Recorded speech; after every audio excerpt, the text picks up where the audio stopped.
Attention, vous écoutez un podcast audioactif.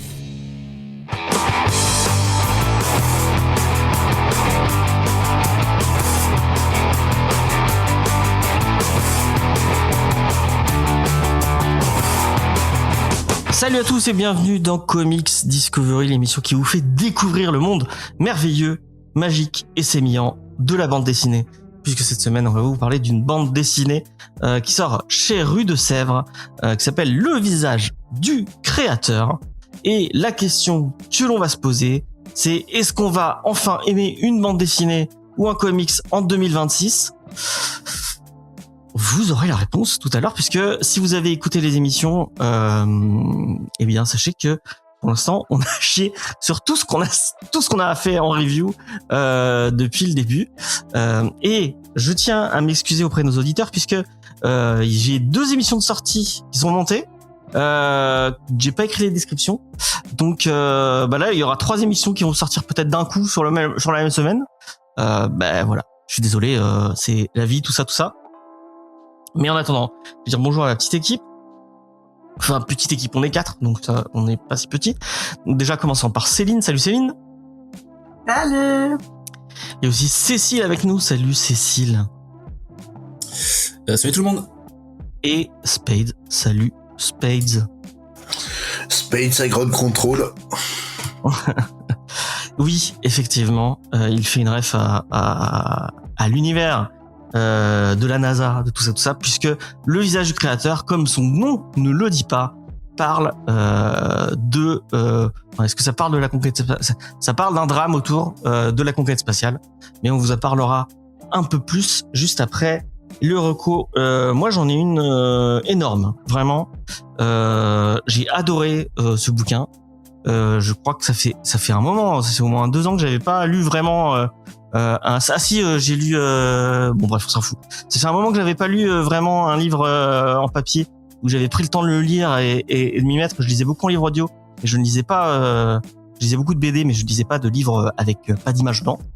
Et la semaine dernière, ça faisait déjà plusieurs semaines que Noémie de chez Easter Egg me disait il faut que tu achètes ce bouquin. Et là elle m'a dit vraiment achète ce bouquin parce que moi je l'ai aimé, Charlie l'a aimé, Noël l'a aimé, donc a priori 3 personnes qui ont des goûts que j'apprécie. Je me dis bon je vais essayer. Elle s'appelle Dungeon Crawler Carl. C'est un peu spécial, c'est de la lit RPG, donc c'est de la littérature qui parle de jeux de rôle. Moi pour vous le décrire, je vais prendre une ref. Ça va faire crisser des dents à Spades peut-être, mais moi j'ai eu l'impression de lire Terry Pratchett qui se foutait de la gueule des webtoons coréens à la Solo Leveling ou à les webtoons de combat avec du isekai et avec des trucs de RPG. Et on m'a dit démonstration de mec qui n'a jamais lu Pratchett. Mais j'ai lu du Pratchett, j'en ai lu, mais j'en ai pas lu beaucoup. Et on m'a dit que, du coup, j'en avais lu que le début, mais Noémie et Charlie m'ont dit que ça ressemblait beaucoup à H2G2 pour le coup. Donc, si vous aimez bien ce genre d'humour-là, de Douglas Adams. Est-ce que Douglas Adams et Terry Pratchett, il y a un humour commun ou je sais pas si tu connais. Non, ils se connaissaient, ils s'appréciaient mutuellement, mais Pratchett a un fond social beaucoup plus ancré que Adams. Adams, c'est très Monty Pythonesque dans l'humour absurde anglais, tandis que Terry Pratchett, en fait, tout son côté absurde, c'est pour en fait relever l'absurdité de notre monde, donc tout ce qui est en fait toutes les transphobies, l'homophobie, le communautarisme, le racisme et compagnie quoi. C'est lui, il y a un vrai propos derrière son humour absurde qu'il n'y a pas forcément chez Adams. Pour le coup, ça ressemble peut-être plus à Adams parce que c'est pas une lecture. Non, c'est pas une lecture déplaisante. Dungeon Crawler Carl, j'avais lu aussi, mais je trouve pas que ça soit ni de la bonne fantasy ni de la bonne du bon RPG. Laisse-moi mais faire. c'est sympathique à lire. Moi, j'ai trouvé ça très cool. Je l'ai lu en 2 jours. J'ai adoré. Pour vous donner le pitch, c'est un mec qui est un ancien militaire qui au premier abord tu vas dire oh putain le personnage a l'air nul à chier, mais il est plus intéressant qu'on pourrait le croire. Et en fait il vient de casser avec son ex, il garde son chat et il à minuit ou à 2h du mat il va fumer une clope et en fait quand il ouvre la fenêtre pour fumer la clope, il y a le chat de son ex qui saute et qui va se retrouver sur un arbre. Du coup, il va sortir en caleçon pour aller récupérer le chat. Et pile au moment où il est dehors, en plus on est en plein hiver, il est dehors en caleçon, en Crocs. Il y a la Terre qui va se faire amalgamer par un conglomérat alien. Et en fait, tous les gens qui habitent qui sont dans un immeuble vont se faire écraser et mourir. Et tous ceux qui sont à l'extérieur auront le droit de pouvoir vivre, mais en fait, ils doivent participer à un donjon, donc qui est créé par le conglomérat alien, et c'est une espèce de Running Man slash RPG, donc vraiment du webtoon coréen. Et en fait, il y a 18 étages et ils doivent descendre à chaque fois ils arrivent dans un étage, ils doivent trouver les escaliers pour descendre et combattre. En fait, à chaque fois, ils doivent combattre des mobs. Et comme dans un RPG, vous avez des classes, des races, à chaque fois ils vont développer. Enfin, il a des stats. Et ce qui est très drôle, c'est qu'il est le premier être humain à rentrer dans le donjon avec un chat. Et en fait, il y a plein de succès. Et à chaque fois que vous avez un succès, vous pouvez ouvrir des coffres. Comme ça, c'est vraiment des mécaniques de RPG. Et le succès pour être le premier à rentrer avec un chat dans le donjon, c'est que son chat va passer de familier à un crawler, enfin un joueur. Et en fait, son chat va avoir des stats 10 fois plus élevées que lui, enfin pouvoir parler. Mais malheureusement, pour vous donner un exemple, le chat a 18 en force et lui il en a 9. Donc voilà, il a double. Et ça c'est qu'au début, hein. C'est juste au début. Mais le chat refuse à tout prix d'utiliser sa force parce que non, c'est pas distingué pour un chat d'utiliser ses mains ou de griffer pour attaquer des gens. Et vraiment il y a plein de blagues tout le temps. Et ce que j'ai trouvé intéressant, c'est contrairement à plein de par exemple Solo Leveling où en fait c'est juste un mec qui roule sur tous les mobs qu'il va voir. Là, je trouve que à chaque fois il y a un petit côté un peu à la Jojo Bizarre Adventure où il va se retrouver face à un boss et c'est pas juste il va taper sur le boss, c'est qu'il faut il va essayer de trouver une façon un peu pas une énigme mais une façon un peu innovante de combattre le boss. Et à chaque fois, c'est un truc différent. Ça va évoluer. Il y a des trucs il y a un discours qui va prendre de la profondeur puisque on va comprendre qu'en fait, il y a des trucs derrière ce conglomérat alien. Il va y avoir pas de trucs sociaux, mais un espèce de petit discours autour de la course à l'audience et ce genre de choses. Vraiment, j'ai été accroché par le titre, j'ai trouvé ça génial. Si vous avez le cas, si vous aimez bien la fantasy et que vous aimez bien ce genre de truc, vraiment jetez-vous sur le bouquin, il est vraiment cool. Il y en a 4 qui sont sortis pour l'instant et le 5e sort en avril et je crois qu'il finit avec le 5e. J'espère parce que j'ai pas envie de me lancer dans une série indéfinissable, infinissable plutôt. Mais vraiment, j'ai adoré ce bouquin, j'ai trouvé trop cool. Donc voilà, il s'appelle Dungeon Crawler Carl. J'ai oublié qui était l'auteur.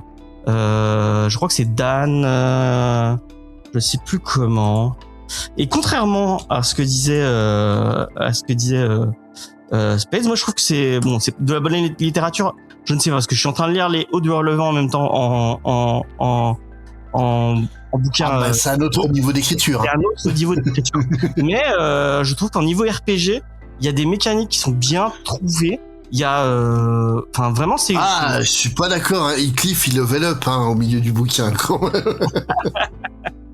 C'est Matt Dinaman qui écrit ça. Voilà. Non, c'est de la bonne littérature sans prise de tête. Oui, c'est le genre de truc qui se lit bien à la terrasse d'un café quand il fait beau, quoi. Ça va moins vous déprimer que les Hauts de Relevant qui ne sont pas vraiment. Je comprends des gens qui disent oui, oh c'est sexy, c'est Roméo et Juliette et tout. Non, non, c'est les Hauts de Relevant. Vraiment, vous allez vous déprimer la vie. C'est Roméo et Juliette aussi, hein, je te signale. oui, c'est vrai. Ils meurent tous à la fin. Quoi. C'est vrai, c'est vrai. Mais dans Les Hauts du Hurlevent, ils meurent tous peut-être à la fin, mais ils l'ont mérité. Parce que vraiment, entre Catherine et Guy, c'est pas qui est le plus con. Ah, c'est Challenge de salopard, hein, putain. Ah oui, c'est vraiment des connards. Mais enfin bref. D'ailleurs, en parlant de ça, j'ai un petit, s'il vous plaît, chers amis auteurs qui nous écoutez, arrêtez de donner des surnoms à vos personnages.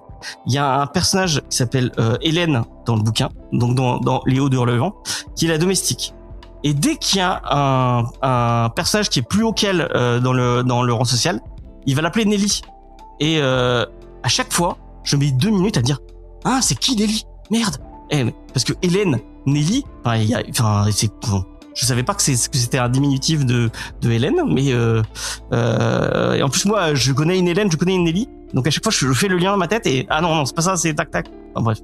Mais le bouquin est très cool par contre. Je pense que je vais essayer de lire tout ce qu'ont fait les Brontë et peut-être qu'après j'irai sur du Jane Austen pour je pensais comme un con, je me disais c'est Jane Austen a suivi ce qu'a fait les Brontë, mais non c'est l'inverse. Jane Austen c'est quand même plus lumineux quand même que ce que fait. C'est moins déprimant. Les sœurs Brontë, hein, les sœurs Brontë, c'est vraiment en fait une déconstruction du mouvement romantique. C'est même remis dans le contexte de l'époque, c'est déjà incroyable ce qu'elles ont réussi à faire toutes les trois. Mais même étudié presque 200 ans plus tard, c'est incroyable ce qu'elles ont fait par rapport au milieu de l'époque, quoi. Et c'est fou, j'ai appris que je sais plus qui c'est la dernière qui était vivante. Émilie. Non, Émilie, Émilie, elle est morte. Émilie, c'est celle qui a écrit. Je crois que c'est Charlotte. Charlotte? Je sais plus. Bref. En fait, Les Hauts du Hurlevent avaient tellement fait parce qu'à l'époque, ça fait une tollée, hein. Et surtout quand on a appris que c'était une femme qui avait écrit ça. Les gens ont cru mais c'est pas possible qu'une femme écrive un truc comme ça. Et vraiment, ça avait fait hurler les gens à l'époque. Et parce que ces deux sœurs sont mortes parce qu'effectivement, si vous connaissez pas les sœurs Brontë, c'est 3 sœurs et il y avait un frère aussi. Ces 3 sœurs qui ont tout écrit.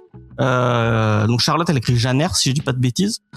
Et l'autre, elle a écrit un autre truc, je sais plus. Mais les 3 ont écrit des trucs et ont écrit des trucs très très bien. Elles ont pas eu une enfance très très facile avec un père qui en gros leur disait vous pouvez pas sortir de chez vous. Donc elles se sont mis à l'écriture. Et du coup elles écrivaient très très très très bien donc les 2 sœurs sont mortes très très jeunes et elles avaient écrit plein de trucs et la dernière sœur comme les Hauts du Hurlevent avaient vraiment fait mauvaise presse, elle a supprimé, enfin elle a détruit les écrits de ces 2 sœurs pour pas que ça soit publié post-mortem. Et c'est dommage parce qu'on ça se trouve on aurait accès à plein de trucs super bien écrits et super beaux. Mais voilà. Bref. Et n'hésitez pas à lire ces autrices géniales. Et lisez aussi du Jane Austen qui est une des premières grandes plumes féminines. Et surtout, quitte à lire de la romance, autant lire de la romance de qualité. Ouais. Et voilà. Lisez ça. C'est plein d'humour, c'est vraiment très bien pensé. Voilà. Jane Austen. Toi, t'aimes bien, t'es fan de Jane Austen, Céline? Fan, non, mais j'ai lu Emma et franchement, j'ai trouvé ça vraiment très bien. Et t'as lu Les Sœurs Brontë ou pas du tout? Ah, pas du tout. Ok. Et est-ce que tu as une recommandation à nous partager? Écoute, c'est un peu compliqué là, j'ai pas grand chose à me mettre sous la dent, mais je peux dire que j'ai commencé Jurassic Park et les sciences de Nicolas Haar. Je dois avouer que c'est Belin qui nous l'a envoyé.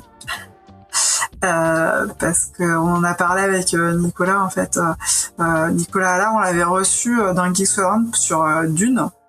Ouais. Et du coup, il nous avait parlé de son nouveau bouquin. Et moi, j'adore les bouquins comme ça qui parlent de science et de films. Donc, je me régale. Ok. Voilà, il y a de la génétique, il y a de la paléontologie.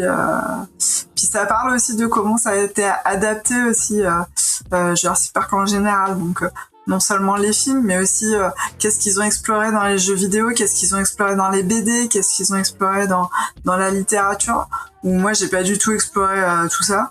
Mais du coup, j'apprends quand même un peu voilà, cet univers étendu, tentaculaire que je connais pas très bien, enfin à part les films quoi. Bah c'est vrai que ça a commencé par des bouquins parce que c'est le mec qui a créé Urgence qui a fait Ouais. le premier bouquin. Ouais, pour le coup, j'ai lu Jurassic Park et je suis en train de lire aussi Le Monde Perdu.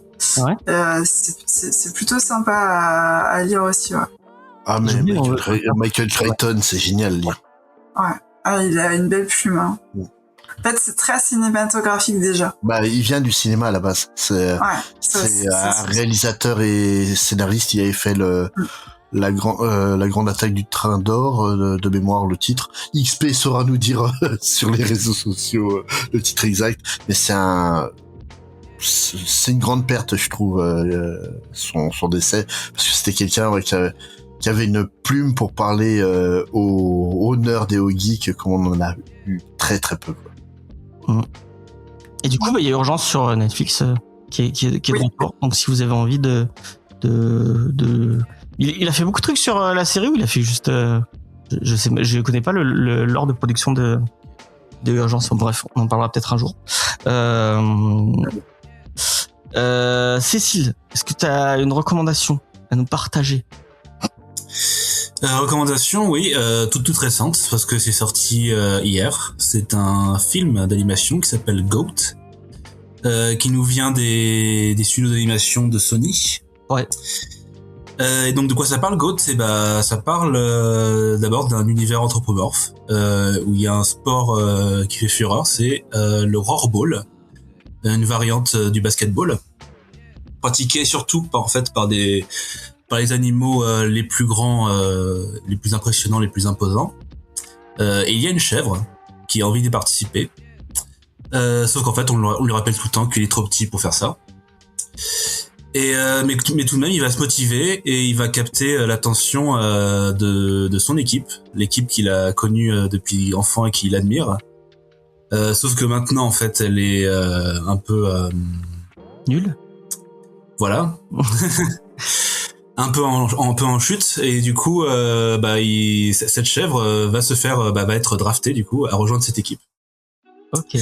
Donc voilà, c'est un film super cool. Déjà en fait ça a été prouvé déjà depuis le premier film Spider-Verse que vraiment tout ce qui est niveau graphique, le studio d'animation Sony, ça va super bien. Mais pareil aussi pour l'histoire, en fait je trouvais ça assez intéressant. Je sais que c'est produit par une ancienne star du NBA, j'ai oublié son nom. Mais du coup, ça parle aussi en fait des travers justement de cette industrie du basketball. Aussi, il y a un bon humour, je trouve. Ok. Et si je dirais un défaut, après c'est un défaut qu'on retrouve aussi dans tous les autres films de ce studio en fait, c'est qu'il y a des placements de produits presque partout, mais ça a le mérite entre guillemets d'être très subtil. D'accord. Faut faire attention aux détails, mais vraiment il peut y avoir plein de marques. Voilà. C'est un reproche un peu méta, mais mais voilà. Mais franchement, c'est tout ce que j'ai à dire, et ouais, c'est un film que je recommande absolument. Voilà. C'est marrant, j'en ai pas trop entendu. Enfin, j'ai vu l'affiche, mais j'en ai pas du tout entendu parler. Alors que j'ai l'impression que Sony ils font vraiment pas de pub pour leur film d'animation.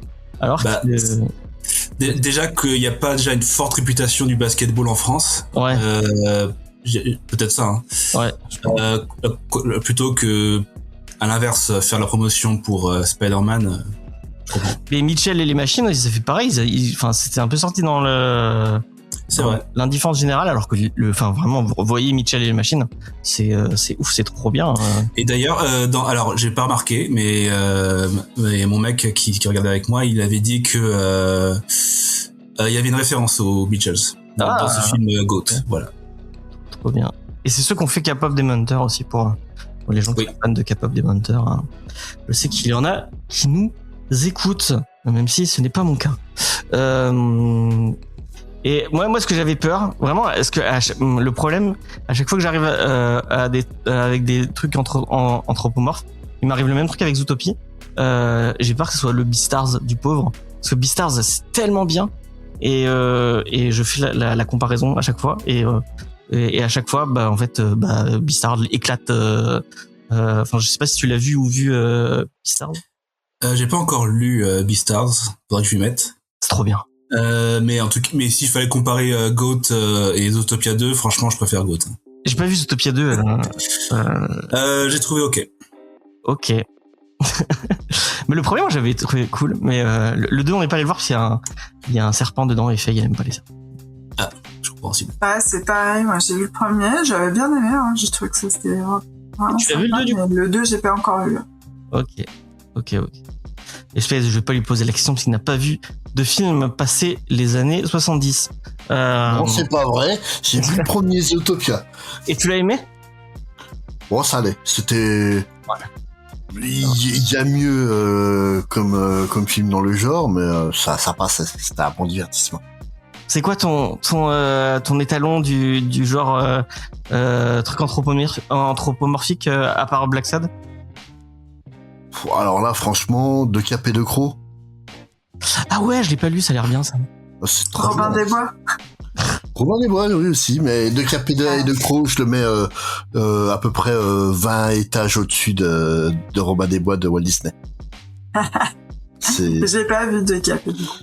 C'est une BD, c'est vraiment très, très cool. Ouais, si t'aimes la cape et le style cape et épée, que t'aimes l'anthropomorphisme, ça va te plaire. Si vous En aimez- général, je suis pas trop anthropomorphisme. Bah, Mais quand c'est là, bien fait, là, ça fait plaisir, donc, pourquoi pas. James en citant Black Sad a raison, c'est que c'est des styles qui font pas furry, quoi. Donc moi je trouve ça un peu moins cringe que beaucoup de trucs que j'ai vu récemment dans le style anthropomorphisme. Mais non, Ah, on ne vraiment juge ça. pas les gens qui aiment le Fury. The King, je sais pas. Ah, je ne j'aime pas. Hein. C'est les gens aiment ça, tant mieux. Mais c'est graphiquement, je trouve pas ça spécialement beau, le style américain bien marketing qui est autour des Furies. Quoi. Je trouve ça trop chargé pour moi. Est-ce que t'as vu Non, t'as lu Beastars? Non, Beastars, non, ça m'a pas du tout inspiré en fait. Ah bah tu devrais jeter un coup d'œil au manga. Le manga est vraiment bien. Oui, non, j'ai entendu dire que du bien, mais c'est pas du tout ma cam, donc j'ai trop de trucs qui m'intéressent à lire pour accorder du temps à ça, malheureusement, malgré tous les bons retours. Étonné de. Est-ce qu'il y a un truc qui est très drôle? Je le dis à chaque fois.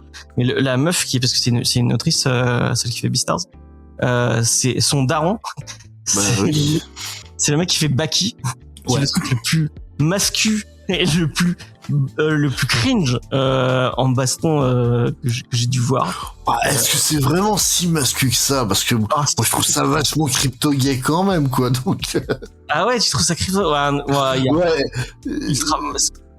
Enfin, je n'ai pas lu assez pour pouvoir vraiment. C'est vraiment le design je le trouve ignoble. Ah bah oui, mais justement c'est comme des artistes comme Thomas Finland qui est vraiment l'artiste qui a illustré la culture gay de San Francisco de la fin du début des années 70. C'est qui a même lancé tout le mouvement cuir moustache pour beaucoup à travers le monde. Et Thomas Finland, c'est hyper exagéré. En fait, c'est quasiment une influence de Araki tellement c'est exagéré. Et c'est incroyable, quoi. Et je trouve quand même que Tom Finland, ça reste plus anatomiquement correct que Baki. Hein. Ah oui, non mais c'est sûr. Il a poussé tous les curseurs à 15 au moins, mais on est d'accord. Ouais. Hein. Mais comme Araki avec les positions de ces personnages, tu vois en fait une influence de Finlande chez ces auteurs-là, mais tu vois que c'est la démesure japonaise qu'on rajoute par-dessus. Quoi. Pour le mec de Baki, lui, il dit que ces trucs sont anatomiquement vrais. Et je crois qu'il y a même un... Ah ouais, Oui, mais le mec, il passe son temps à troller tout le monde. C'est un énorme troll, donc Ah, il va te faire une interview où t'as l'impression que c'est le roi des racistes. Il va te faire l'interview où il défonce la gueule à tous les nationalistes du monde.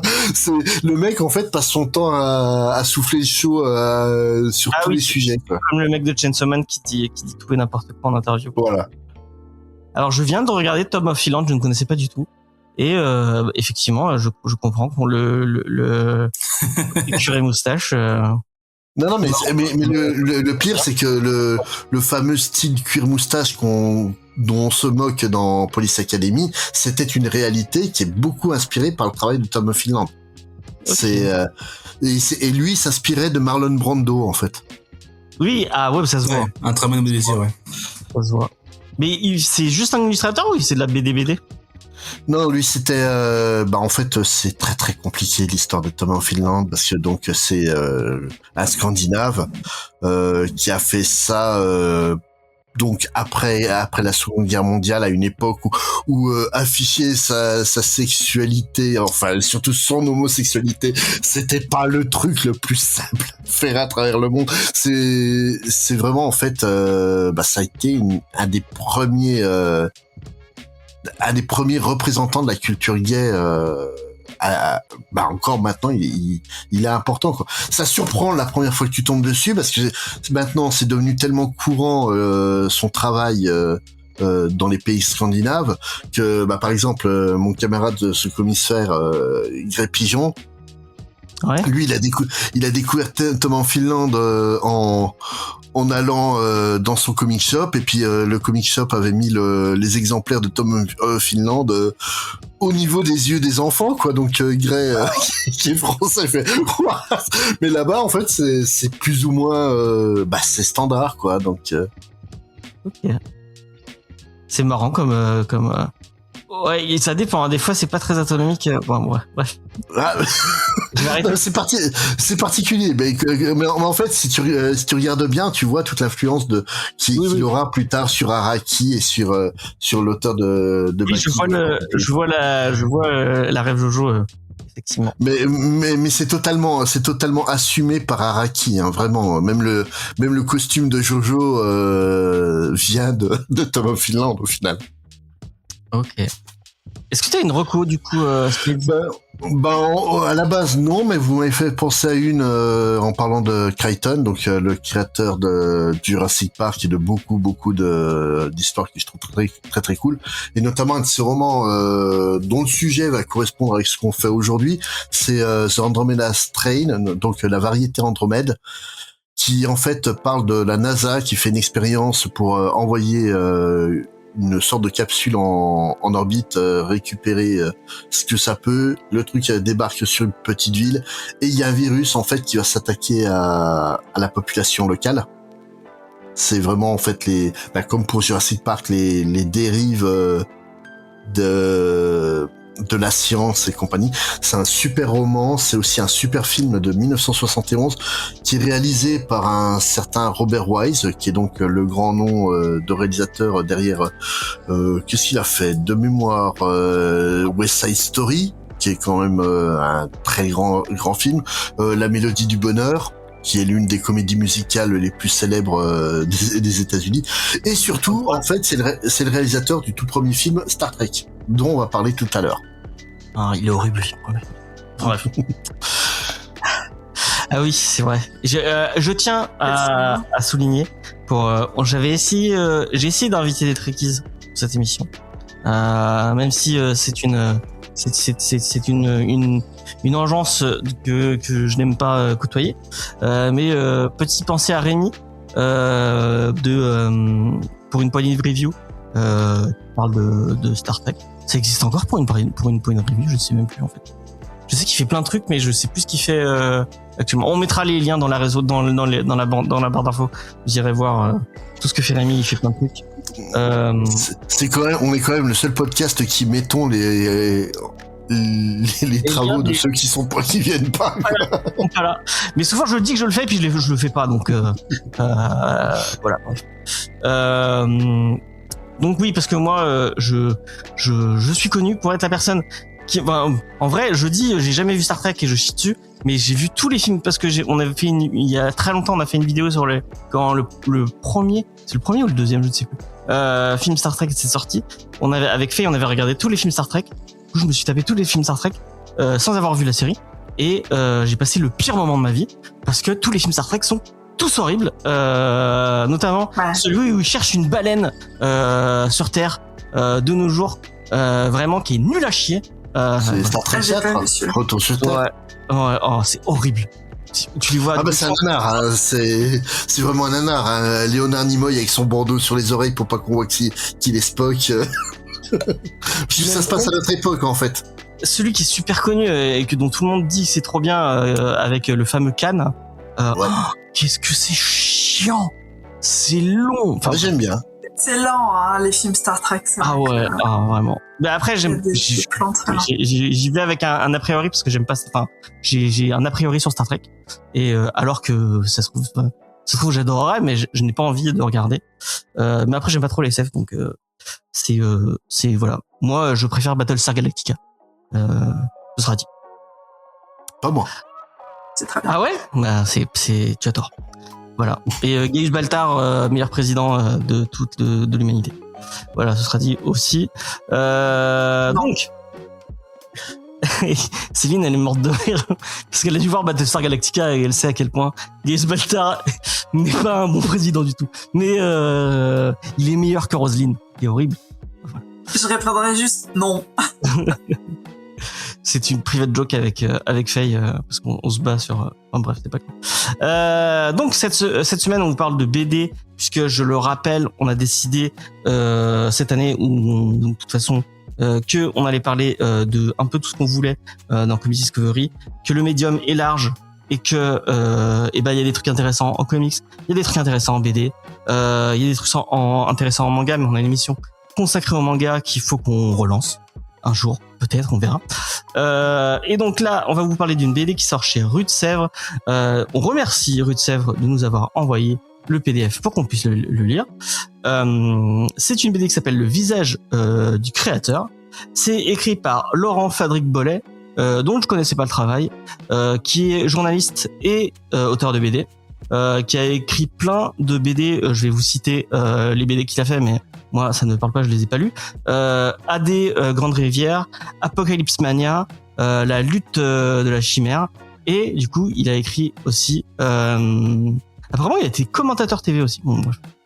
Il a fait plein de trucs, et donc il a écrit Le visage du créateur, et le dessinateur c'est Cristiano Spadoni, qui est italien, qui a bossé pour Disney, qui a bossé pour plein de trucs apparemment en Italie. Donc il a dû faire du fumetti, je vous l'avais déjà dit, mais en Italie on dit fumetti pour est-ce que enfin je sais pas, Space, tu sais, est-ce que pour le comics ils disent fumetti aussi ou ils disent comics en Italie? Les deux. OK. Comme en France, on dit de la BD même pour du comics. OK. Bon bah voilà, le fumetti. Et apparemment il a bossé sur le film Brigand et le film Marie-Antoinette. Voilà. Est-ce que c'est des trucs à relever? Je ne sais pas. Mais il a un trait. Est-ce que Cécile, est-ce que tu veux définir vite fait le style? Je te demande brûle pour point, sans t'avoir prévenu du tout. Mais est-ce que tu peux expliquer pour les gens qui nous écoutent un peu le style de Cristiano? En fait, Cristiano, moi, ce qui m'intéresse, du coup, c'est que moi, je l'admire surtout pour son travail d'illustrateur. Ouais.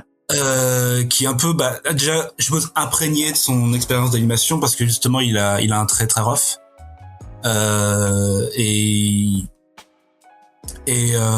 lui, il se concentre sur des formes qui sont très des formes rough, mais c'est porté par une couleur, des choix de palette très très forts, je trouve.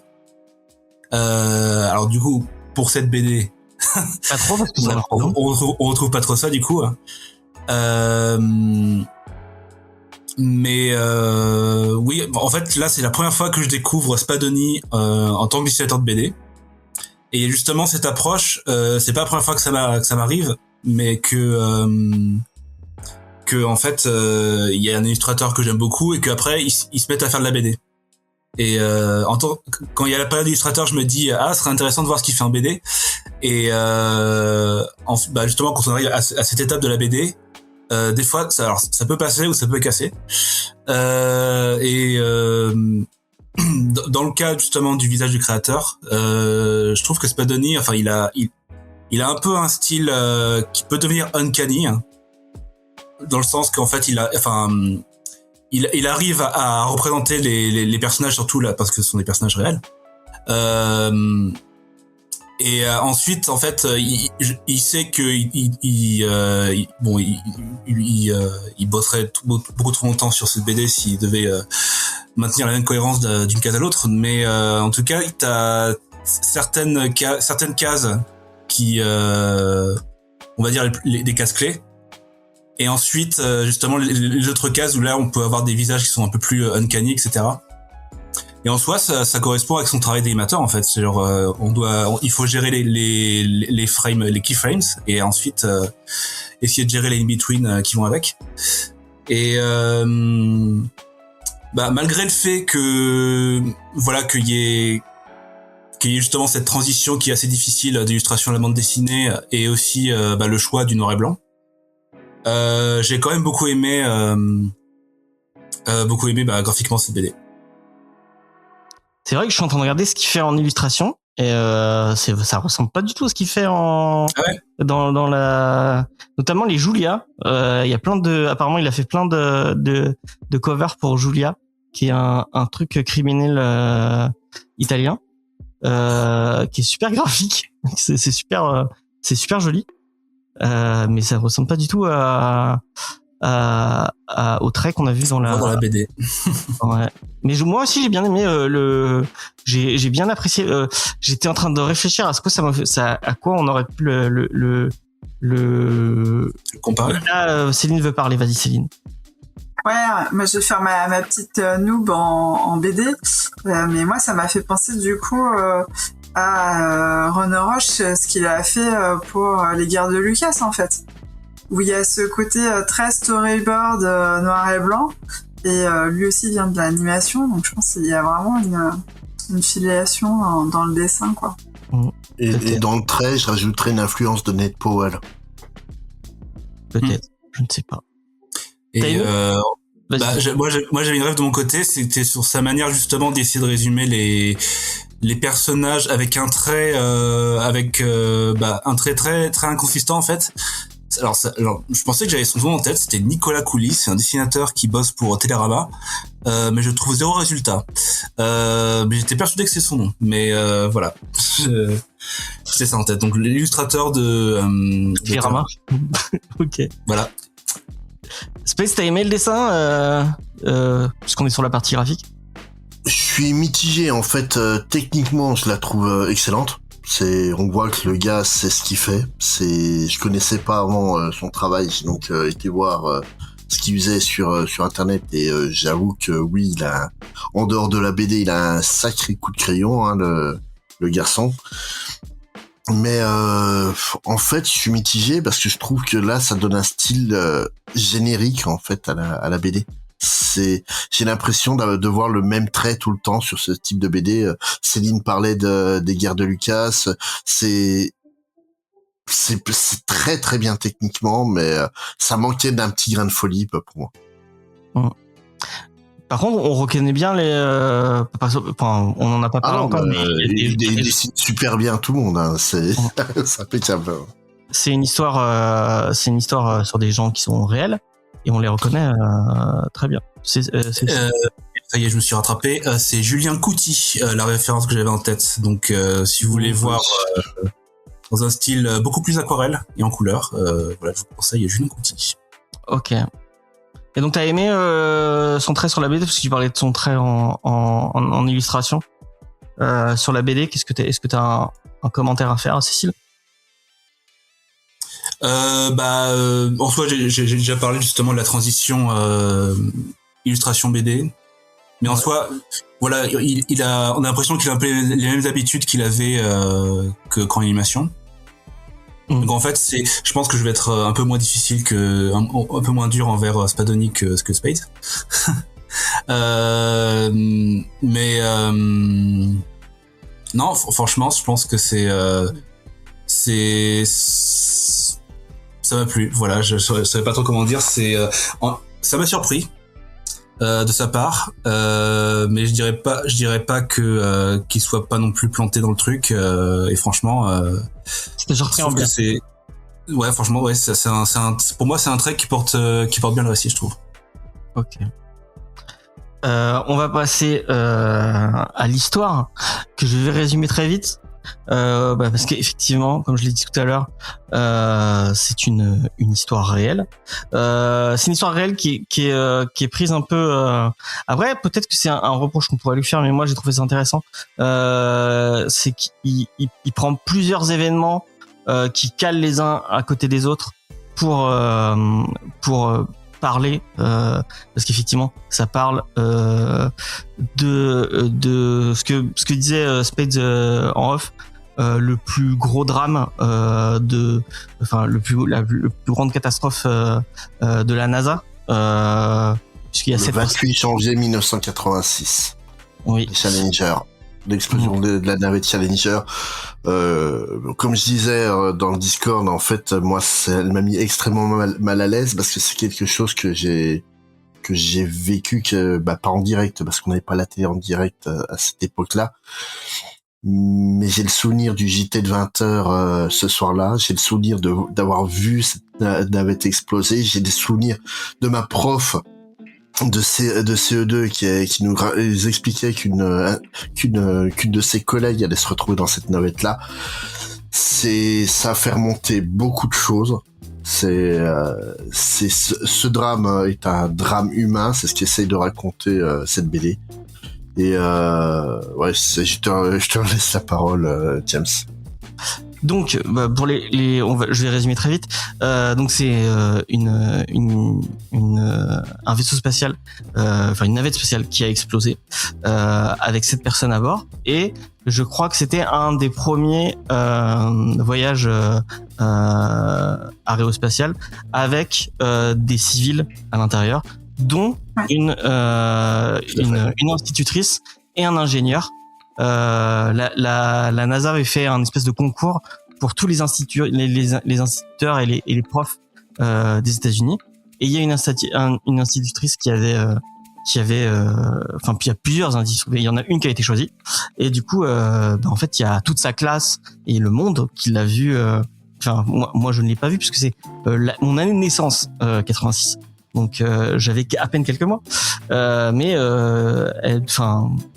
ce qui est fou, c'est il y a toute sa famille et toute sa classe qui l'ont vu en direct, même pas à la télé, mais en vrai, puisqu'ils étaient invités pour le lancement.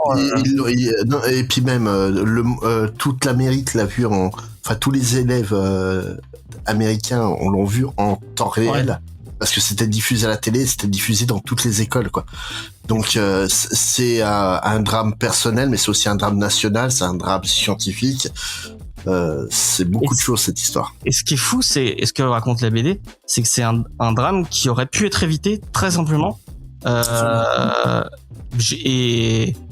c'est ce dont parle la BD. Mais moi, ce que j'ai trouvé intéressant, et c'est pour ça qu'on parlait de Star Trek, et c'est pour ça que je trouvais ça cool d'avoir quelqu'un qui aime Star Trek et qui parle de Star Trek, c'est que la BD commence avec bizarrement un truc qui n'a un peu rien à voir avec Voyager.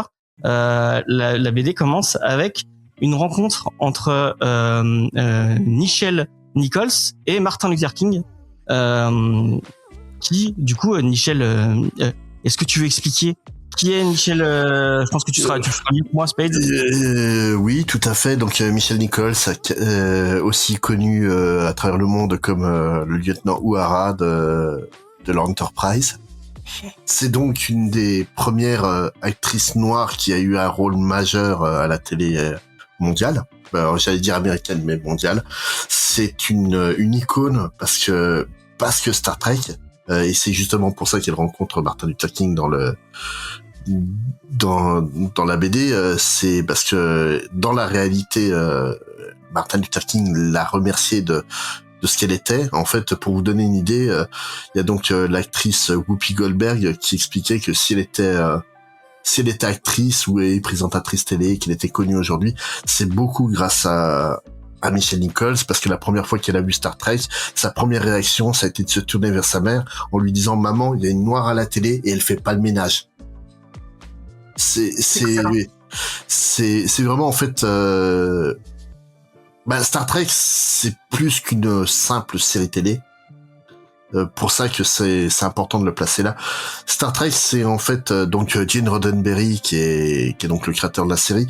C'est lui, il avait créé ça en référence à une autre série western qui s'appelle Wagon Train, qui raconte en fait la conquête de l'Ouest à travers une caravane de remorques qui traverse l'Ouest sauvage pour arriver en Californie.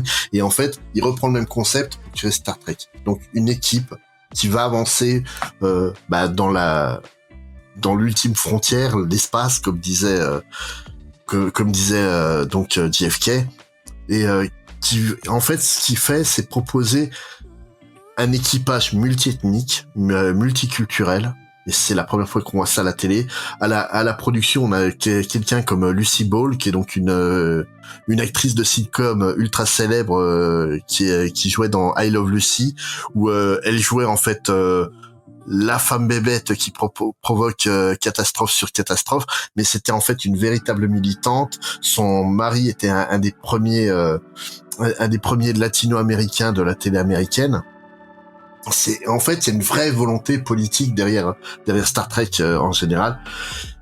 Et Martin Luther King l'a bien compris. Et la NASA aussi l'a bien compris. Tiens, je te rends la main, James. Vas-y, Céline, tu voulais parler? Ouais, je voulais rajouter que à un moment donné dans la BD là, il parle du fait que il y a un baiser à la télévision entre Kirk et Uhura. Et faut savoir, c'est le premier baiser interracial qui a été diffusé à la télé américaine. Donc c'était vraiment une série révolutionnaire pour l'époque. Non seulement sur les aspects science-fiction, mais aussi sur les aspects sociaux en fait. Et pour compléter ça, j'ai souvent parlé en fait d'un auteur de science-fiction qui est très important pour moi, qui était Theodore Sturgeon. Donc Theodore Sturgeon, c'est le romancier derrière des bouquins comme Les Plus qu'Humains, qui est pour moi le livre le plus important pour ma culture littéraire. Et en fait, Theodore Sturgeon, c'est quelqu'un qui est très très impliqué dans les questions sociétales. Les Plus qu'Humains, c'est un bouquin de science-fiction qui parle de la maltraitance et de l'exclusion. Il a été blacklisté du monde de l'édition de la science-fiction pulp dans les années 50 parce qu'il a eu l'audace d'écrire un texte qui parlait d'homosexualité en ne criminalisant pas l'homosexualité, en fait en mettant le lecteur face à son hypocrisie, où n'importe quel humain terrien héros va dans l'espace et met son sexe dans n'importe quelle créature de l'espace. À partir du moment où on s'entre deux hommes, ça passe pas. Et vraiment, c'était le but de Sturgeon en écrivant cette histoire. Et en fait, Star Trek, il a été, on va dire, quasiment ghostwriter sur la série. C'est lui qui a créé la Prime Directive, c'est lui qui a créé la culture vulcane, c'est lui qui a créé le fameux salut vulcain, le Live Long et Anne Prosper. C'est quelqu'un qui est très très important pour cette série-là et qui a vraiment installé tous ces enjeux sociétaux. Donc c'est une série de science-fiction, Star Trek, mais c'est aussi en fait c'est la raison pour laquelle la science-fiction se doit d'exister, permettre en fait au monde de changer. Et du coup, apparemment, ça a permis du coup aux gens de la NASA qui étaient tous fans de Star Trek, qui étaient tous fans de Uhura, de lui permettre de tourner des pubs pour du coup une ouverture vers une. Vas-y. Pas que tourner des pubs. En fait, elle a été réellement une ambassadrice de la NASA. Elle s'est montrée comme étant le visage de la NASA, ce qui est incroyable pour une femme noire, quoi. Faut Ouais. vraiment. Et c'est évoqué à demi-mot dans la série, mais elle en prenait plein la gueule, hein, pour ça quand même. Oui, elle disait que c'était on en parle au début, qu'elle recevait plus de lettres que Leonard Nimoy et que Kirk, mais parce qu'elle recevait les moitiés c'était des trucs d'insultes ou des trucs racistes. Voilà, et même ça l'a pas empêché en fait d'être l'ambassadrice de la NASA, mais elle a imposé ses conditions. Pour elle, c'était pas juste faire la jolie noire dans des pubs, c'était en fait de pousser toute la NASA vers ce qui était Challenger, qui était de proposer en fait l'espace à tous. C'est en fait, elle voulait transformer la NASA en ce qui était l'Enterprise. D'ailleurs, Enterprise qui a été une des navettes, des nombreuses navettes de la NASA. Ouais. Elle, ce qu'elle voulait, c'était que les gens de n'importe quelle couleur, n'importe quel milieu social puissent en fait avoir accès à l'espace. Et c'est pour ça qu'en fait sur la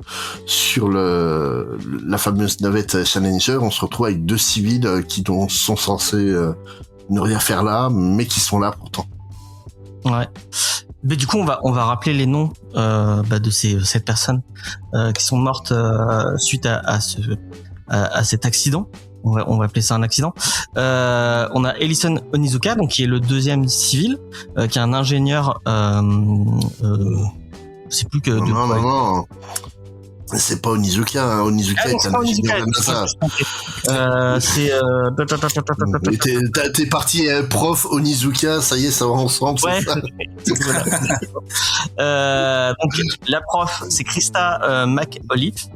Ouais. Et l'autre, ça doit être parce que j'ai pas les Ellison Onizuka est un des je sais plus ce qu'il fait dans le attends, je les ai à côté. Tac. Ah, c'est un des ingénieurs, je crois. Un des ingénieurs, ouais, je crois.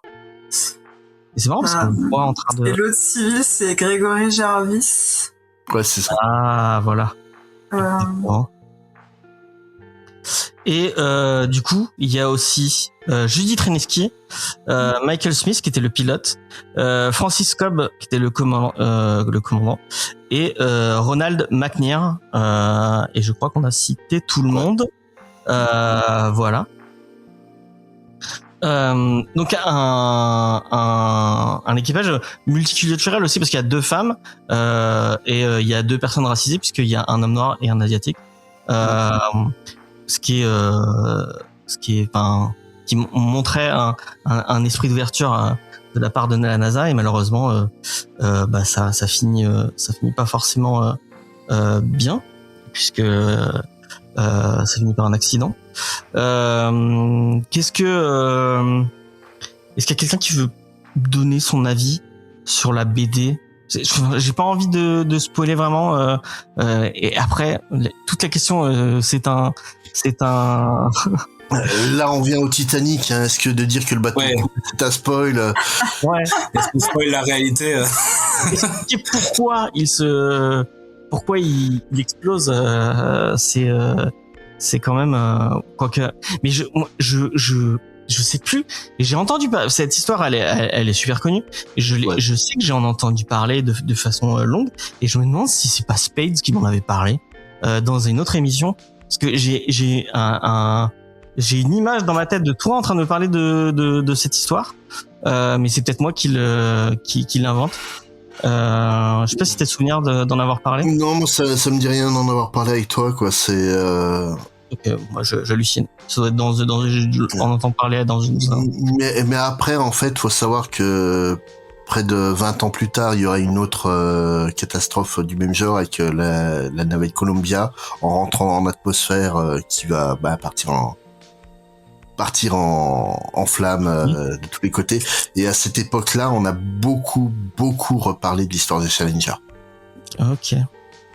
Céline. Et avant ça, il y avait aussi Apollo 1. Oui, il y a Apollo 1, t'as eu Soyuz. Il y a eu des drames, mais en fait, le drame de Challenger est à un autre niveau que tout ce qu'il y a eu avant, quoi. C'est vraiment très très particulier. J'en parlerai plus tout à l'heure si ça te dérange pas. Ok, pas de problème. J'aimerais bien avoir l'avis de Céline. Qui travaille? Tu es ingénieur, si je dis pas de bêtises. Bon, je sais pas si t'as envie de le dire. Ouais. Tu es ingénieur dans l'aérospatiale. Du coup, t'as un œil un peu plus avisé que le nôtre sur tout ça. Qu'est-ce que t'as trouvé de la BD? Est-ce que t'as envie de donner ton avis? Eh ben écoute, j'ai bien aimé. Moi, j'ai trouvé que le récit était plutôt bien mené. Et puis en plus, il suit pas mal les femmes du coup. Ouais. Michelle Nichols, puis Krista Ouais. McAuliffe.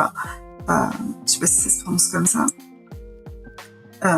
Et ce qui est plutôt rare en fait déjà dans les récits sur la conquête spatiale, puisque c'est souvent du coup sur la période Apollo, donc c'est plutôt rare et c'est plutôt le bienvenu, même si malheureusement ça se finit pas très bien, donc c'est aussi plein d'émotions, mais cette institutrice, en fait, c'est un peu nous tous, quoi. C'est nous tous qui avons des rêves d'espace. Et puis, en fait, un jour, ça devient réel, quoi. Et je pense que c'est ça qui fait la dimension aussi tragique de Challenger. C'est le fait, voilà, qu'il y avait 2 civils, dont une prof, quoi. Parce que, c'était Madame Tout le Monde, quoi. Ouais. Et on voit son entraînement, on la suit, on voit que c'est parce que c'est finalement c'est un risque qu'elle prend avec en sachant ce qu'elle va faire, et même par rapport à sa famille, c'est compliqué parce que aller dans l'espace, tu claques pas. Ce n'est pas comme dans les Simpsons où Homer Simpson peut devenir astronaute en un épisode. Non, ça demande de l'entraînement et ça demande plein d'investissements pour surtout à cette époque-là, enfin surtout encore plus à cette époque-là. À une époque où oui, en effet, souvent les hommes sont peu investis dans l'éducation des enfants, on va dire ça comme ça. Ouais. D'ailleurs, ça rejoint un peu la première saison de For All Mankind où il y a les astronautes d'un côté, puis il y a les femmes d'astronautes de l'autre, quoi. Au tout début de la série. De la série. Enfin, après, il y a les femmes astronautes qui arrivent, et du coup, c'est ça qui chamboule un peu l'univers justement de la série. Je sais pas, je l'ai pas vu la série. Je vais revenir quand même à la BD, mais ouais, je trouve que du coup, ça a un côté très humain et personnel de suivre comme ça ces personnages. Donc ouais, j'ai vraiment bien aimé. Et puis sur les aspects spatials et tout, moi, il y a rien qui m'a choqué personnellement. Donc je pense que c'est pas mal. Bon, on sent que c'est documenté quand même, que le mec il a fait.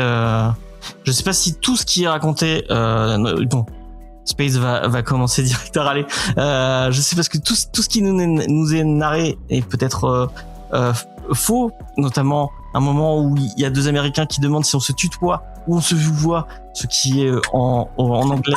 Ça m'a dérangé aussi. Je suis pas le seul. Je me suis dit, ah là, la BD elle est française, là c'est sûr. Ouais, c'est un peu. Ouais, moi aussi, le bouchon. Pourquoi il a. Mais je me demande pourquoi il a voulu mettre cette scène. Elle sert à rien en plus. Déformation professionnelle, je suppose, voilà. Ouais. Il voulait juste montrer le rapprochement entre les personnages, mais c'était pas la bonne manière. Ouais, si tu l'aurais fait. C'est un peu malheureux. Il aurait dû mettre, on peut parler dans un langage plus familier, voilà. Ouais. Je sais pas. Bref. Mais moi, je pense que et après, je sais pas si ce repas entre Michelle Nichols et Martin Luther King a vraiment existé. Je pense qu'on ne pourra pas savoir, mais non, c'est la vérité. Il l'a vraiment rencontré. Si les mots qu'a utilisé l'auteur ici sont les vrais, je peux pas le confirmer, mais oui, il a souhaité la rencontrer. Ils se sont rencontrés et il l'a remercié en fait de l'impact qu'elle avait pour la communauté noire américaine. Et elle a vraiment été, elle a eu vraiment le rôle C'était une sacrée madame. Cécile, qu'est-ce que Ouais, ils en avaient parlé quand elle est décédée, qu'elle avait un rôle comme ça dans la NASA. C'est marrant, ça fait un peu écho à après un autre film sur merde, j'ai oublié le nom du titre, le truc avec Michael Keaton. Les figures de l'ombre. Ouais, voilà, ouais. Du coup, C'est un des rares films en effet avec des femmes sur la conquête spatiale. Ouais, il est bien ce film, moi je l'aime bien. Ouais, il est top, il est très Bon, après, ça fait très biopic à l'américaine, mais le film est sympa. Ça fait passer un dimanche après-midi. Et puis il remet en lumière des personnes qui auraient dû l'être dès le début. Oui, effectivement. Pour les gens qui n'auraient pas vu le film, c'est sur toute une partie de secrétaire et de. Non, elles sont computer. Ouais, c'était les calculatrices en fait. Ouais, voilà. Si on appelle un ordinateur computer, c'est parce que c'était le nom du rôle des femmes durant la Seconde Guerre mondiale dans l'armée anglaise à la base. Ok. Donc il comptait et qui était fait par des femmes noires. Et du coup, il y a tout il y a plusieurs figures qui ont aidé à la conquête spatiale et qui ont été invisibilisées après et qui sont remis en avant dans ce bouquin, dans ce film. Et vous voyez, le film il est cool. Voilà. Cécile, au niveau de la... Si tu veux une autre anecdote pour les femmes dans la conquête spatiale, il y a un jour une mission Apollo qui a failli virer au drame. Ouais. Et une ingénieure de la NASA donc a dû arrêter son arrêt pour maternité pour travailler vite fait sur un fixe pour éviter d'autres morts inutiles. Et cette femme-là a fait son boulot, elle a réussi à sauver la mission, elle a été accouchée et son enfant s'appelle Jack Black. Ah ouais, c'est marrant. Ouais. Comme quoi, Jack Black, en dehors de films, des films nuls avant, il a contribué. Il faut plus qu'on nous parle de sa mère et un peu moins de lui. Ouais. Parlez plus de son groupe. Son groupe est cool. Ses films, peut-être un peu moins. Non, quoi, il a fait des films cool. Bref. Moi, j'aime bien School of Rock. Voilà, ce sera dit. Pareil. Mais pas la version qui est doublée par Koé. Pitié. Voilà. Cécile, t'as un avis sur la BD ? Oui, surtout sur son récit, que je trouvais quand même très très prenant, et surtout pour moi il y a un élément clé dans la narration, c'est le compte à rebours, jusqu'à ce que le scénariste appelle carrément la désintégration, qui est alors c'est pas la première fois que je lis un récit avec ce genre de compte à rebours, mais là pour le coup c'était vraiment ça mettait vraiment une pression en fait. Des fois ça arrivait à des moments qui paraissaient calmes et c'était très pesant parce qu'en plus de ça, en fait, il y a certains bouts de dialogue qui jouent un peu sur une ironie tragique avec des personnes de l'entourage de l'équipe qui disent est-ce que vous allez vraiment revenir Ouais. Et les autres qui disent bien sûr qu'on va revenir, etc. Et ouais, ça c'est vraiment ce qui avait le plus plu dans l'histoire. Je dirais à la limite que les dialogues sont un peu trop didactiques. Mais après, je comprends l'intérêt qui était d'expliquer, surtout sur la partie technique en fait de la mission, parce que au final, c'est ça la cause majeure en fait de ces catastrophes. Et en plus, en fait, s'il y a des personnes qui s'informent sur le scénariste et qui apprennent qu'il est journaliste, ils peuvent se dire c'est normal, il est journaliste. Je pense qu'il est plus sur la documentation, il est plus sur les faits, il est peut-être moins d'expérience dans le dialogue. Mais en vrai, le scénariste, il a vraiment une carte de BDiste aussi. Je sais qu'il avait fait des histoires pour la revue à suivre il y a assez longtemps. Donc, je pense que là, il tenait vraiment à faire une BD plus axée sur le documentaire, avec quand même une envie de raconter un récit très axé sur la sur le drame, j'ai envie de dire, mais aussi sur le stress. Et franchement, je trouvais que c'était et sur le rôle des femmes, bien mouvementé, oui. Oui, sur les rôles les plus méconnus aussi de cette histoire. Et voilà, et aussi du coup quelques éléments qui me font dire que c'est surtout une BD scénarisée par un Français. Donc déjà le petit code bizarre de Christina qui demande à être tutoyée, alors que le you, c'est le you, voilà. Can I say you to you? Mais aussi, du coup, un autre détail, c'est que dans l'équipe, il y avait Ronald McNair, du coup, qui travaillait à la NASA, mais qui était aussi saxophoniste. Ah oui. Et qui du coup voulait quand même aussi pareil marquer l'événement pour cette mission et enregistrer la première chanson dans l'espace. Et du coup, ça allait se faire avec Jean-Michel Jarre. Donc du coup, on a un jumpscare de Jean-Michel Jarre. Et voilà, je pense pas que ce petit détail de l'histoire aurait été traité de la même manière que par un scénariste états-unien, mais écoute, la dernière fois que James et moi on a vu une personnalité française dans une BD, c'était Kouchner dans Lettres de Sarajevo. Là, franchement, je préfère qu'on montre Jean-Michel Jarre sous un bonjour. Hein. Mais moi, je crois qu'il le cite pas, hein. Il le cite. Oui, je crois qu'il le cite. Hein. Mais de toute façon, il dit le ministre et tu sais que c'est Kouchner à cette époque-là. Ouais. Ah voilà, le ministre avec le sac de granderie. C'est un connard, vraiment. Kouchner, vraiment. Kouchner est un fils. Vraiment. Dans cette BD, effectivement, c'est un connard. Écoute, sa phrase la plus célèbre à Kouchner pour l'éternité, ça sera quand il regardait la Coupe du Monde de 98 et qui dit, en parlant de l'équipe de France, on compte les blancs quand même. Voilà. Donc ça te pose le personnage. Mon Dieu.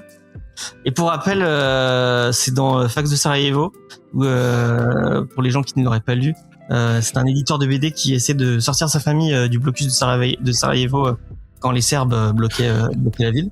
Et Kouchner lui dit oui, y a pas de problème, je vous sors avec toute votre famille, y a aucun problème. Et 2 secondes plus tard, on le voit lui tout seul avec son assistant dans sa bagnole, et l'assistant dit est-ce que j'appelle quelqu'un pour la famille de machin? Il fait non, on s'en bat les couilles. Bon, voilà. Classe. Voilà. La classe à la française. Donc, franchement, Jean-Michel Jarre, là, il est cool, hein. Moi, j'étais content de le voir. En plus, il y en a plein qui le traitent de ringard, Jean-Michel Jarre, mais non, moi, j'aime bien ce qu'il faisait à l'époque. Ça a été un des grands pionniers, et faut le remettre à l'honneur, hein.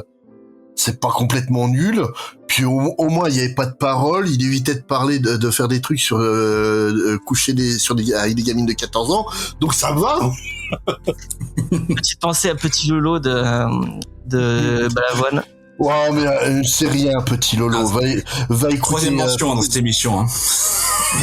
Va écouter Petite de Nino Ferrer. Hein. C'est un autre level. Hein. Ouais, ou Criminel de Garou. Ah non, je te jure que Petite, c'est un autre level, vraiment. Okay. Est-ce qu'on fait des recommandations de... Non. De chansons pédophiles? Oh bah oui. Non, recommandation de Michel Jarre, si vous n'avez jamais écouté Jean-Michel Jarre, je vous conseille Oxygène, c'est son album le plus connu, surtout très discuté en fait dans les communautés de musique électronique parce qu'il considère que le disque est très en avance sur son temps. Et moi, mon préféré, c'est un album qui s'appelle Zoo Look, qui est très excentrique, avec des invités un peu hors normes. T'as Marcus Miller à la basse, il y a Laurie Anderson aussi, qui chante dessus, qui chante en charabia, bien sûr. Et en fait, surtout, il y a des bangers, voilà. Je pense que c'est l'album qui est plus axé sur de la technopop, et voilà. Jarre, il déchire. Et pour l'avoir vu à Lyon à la grande époque, franchement, ça valait le coup, hein, visuellement. C'est quand il faisait un spectacle, le monsieur. C'était pas de la blague. Ok. Et du coup, Rendez-vous, donc qui est la chanson, parce que l'album. Oui, c'est l'album. J'ai oublié de raconter toute l'histoire, oui. Vas-y. En fait, il préparait un album pour l'année 86, même année qu'il y a eu ce désastre. Donc l'album qui s'appelait Rendez-vous, et il avait donc invité Ron McNair à un studio pour enregistrer. Alors c'était pas prévu bien sûr parce qu'idéalement McNair aurait pu jouer le saxophone dans le vaisseau ainsi pour que la première chanson enregistrée dans l'espace puisse se faire. Malheureusement non. Par conséquent, Jarre a tout de même sorti cet album et a inclus du coup un premier enregistrement du coup qui a été sous-titré Ron's Peace pour leur hommage. Et il lui a aussi rendu hommage à Houston du coup. Et sur l'album, c'est le rendez-vous final. C'est la dernière Voilà, piste. Last Rendez-vous, ouais. Ouais. Et le morceau est bien? Ou... Faut aimer Jean-Michel Jarre. Déjà, si t'es réfractaire, J'ai jamais écouté. Ouais, j'ai l'image du mec ringard. J'ai pas l'image du mec avant. Rendez-vous, en fait, c'est pas mon album préféré de Jarre, mais il a quand même une symbolique très très forte, donc c'est peut-être ça qui peut braver la qualité du disque, je pense. Bah, j'écouterai. Pour le coup, je jetterai un coup d'œil. Enfin, un coup d'oreille plutôt. Entre deux morceaux de Stray Kids. écoute juste pas la chanson qu'il avait fait avec Palmade. Celle-là, tu peux oui, éviter. oui, on va arrêter de parler de gens problématiques. Putain, j'oublie très souvent cette fact. Elle vient de m'arriver. Le quoi, C'est un des gens flashback du problématiques, Vietnam. il y en a beaucoup, quoi. Non, c'est pas qu'une question d'être problématique, hein, c'est que la chanson, elle est nulle, quoi, mais vraiment. C'est un énorme foutage de gueule sur la musique électro qu'avait fait Palmade et Jean-Michel Jarre. La chanson, c'est Je te flash, je te love. C'était juste nul et pas à faire. S'il vous plaît. Vas-y, Spades, donne ton avis sur la BD. Donc, comme je l'ai dit, la BD, moi, elle m'a mis très très mal à l'aise. Donc, globalement, je la trouve qu'elle est très bien exécutée, que ça soit scénaristiquement et comme graphiquement. C'est si vous vous intéressez au sujet, vous allez vraiment apprécier. C'est une bonne BD. Mais moi, en fait, j'ai l'impression en fait qu'il a pas compris en fait la symbolique qu'il y a derrière en fait ce drame. Ou du moins il essaie de l'évoquer sans vraiment l'évoquer. Faut comprendre qu'à cette époque-là, on bouffait NASA, quoi, en fait. On bouffait l'espace. Je fais partie d'une micro-génération qu'on appelle les Exegnols. Donc ceux qui connaissent le monde d'avant Internet et ceux qui ont connu les débuts d'Internet et compagnie, qui ont vraiment en fait évolué naturellement avec ces deux mondes-là. Et la fin des années 70 et le début des années 80, c'est vraiment la NASA, c'était quelque chose qui faisait partie de notre vie de tous les jours. On jouait avec des Lego espace, on jouait avec les Playmobil, la station spatiale. On avait des navettes, on avait Challenger, on avait Enterprise, on avait ces navettes-là, on jouait, quoi. Moi, je me souviens avoir eu la navette officielle de la NASA, tu pouvais ouvrir l'arrière, t'avais un bras télescopique qui sortait. C'est vraiment, on vivait au rythme de la NASA et ça représentait quelque chose pour nous. C'est la mission Challenger, comme on le dit, c'est la première fois qu'il y a des civils qui montent dans une navette spatiale. C'était une promesse qui était faite depuis des années et des années par la NASA, que l'espace serait pour tous. Et en fait, Challenger, elle met un coup d'arrêt à ça, direct. C'est en fait, il y a une partie de l'innocence scientifique qui est morte avec ces gens-là. C'est assez compliqué à expliquer si vous ne l'avez pas vécu. Pour les générations qui sont venues après, je pense à James, tu m'as dit, t'es né en 86, c'est ça? Ouais, moi je suis né en 86.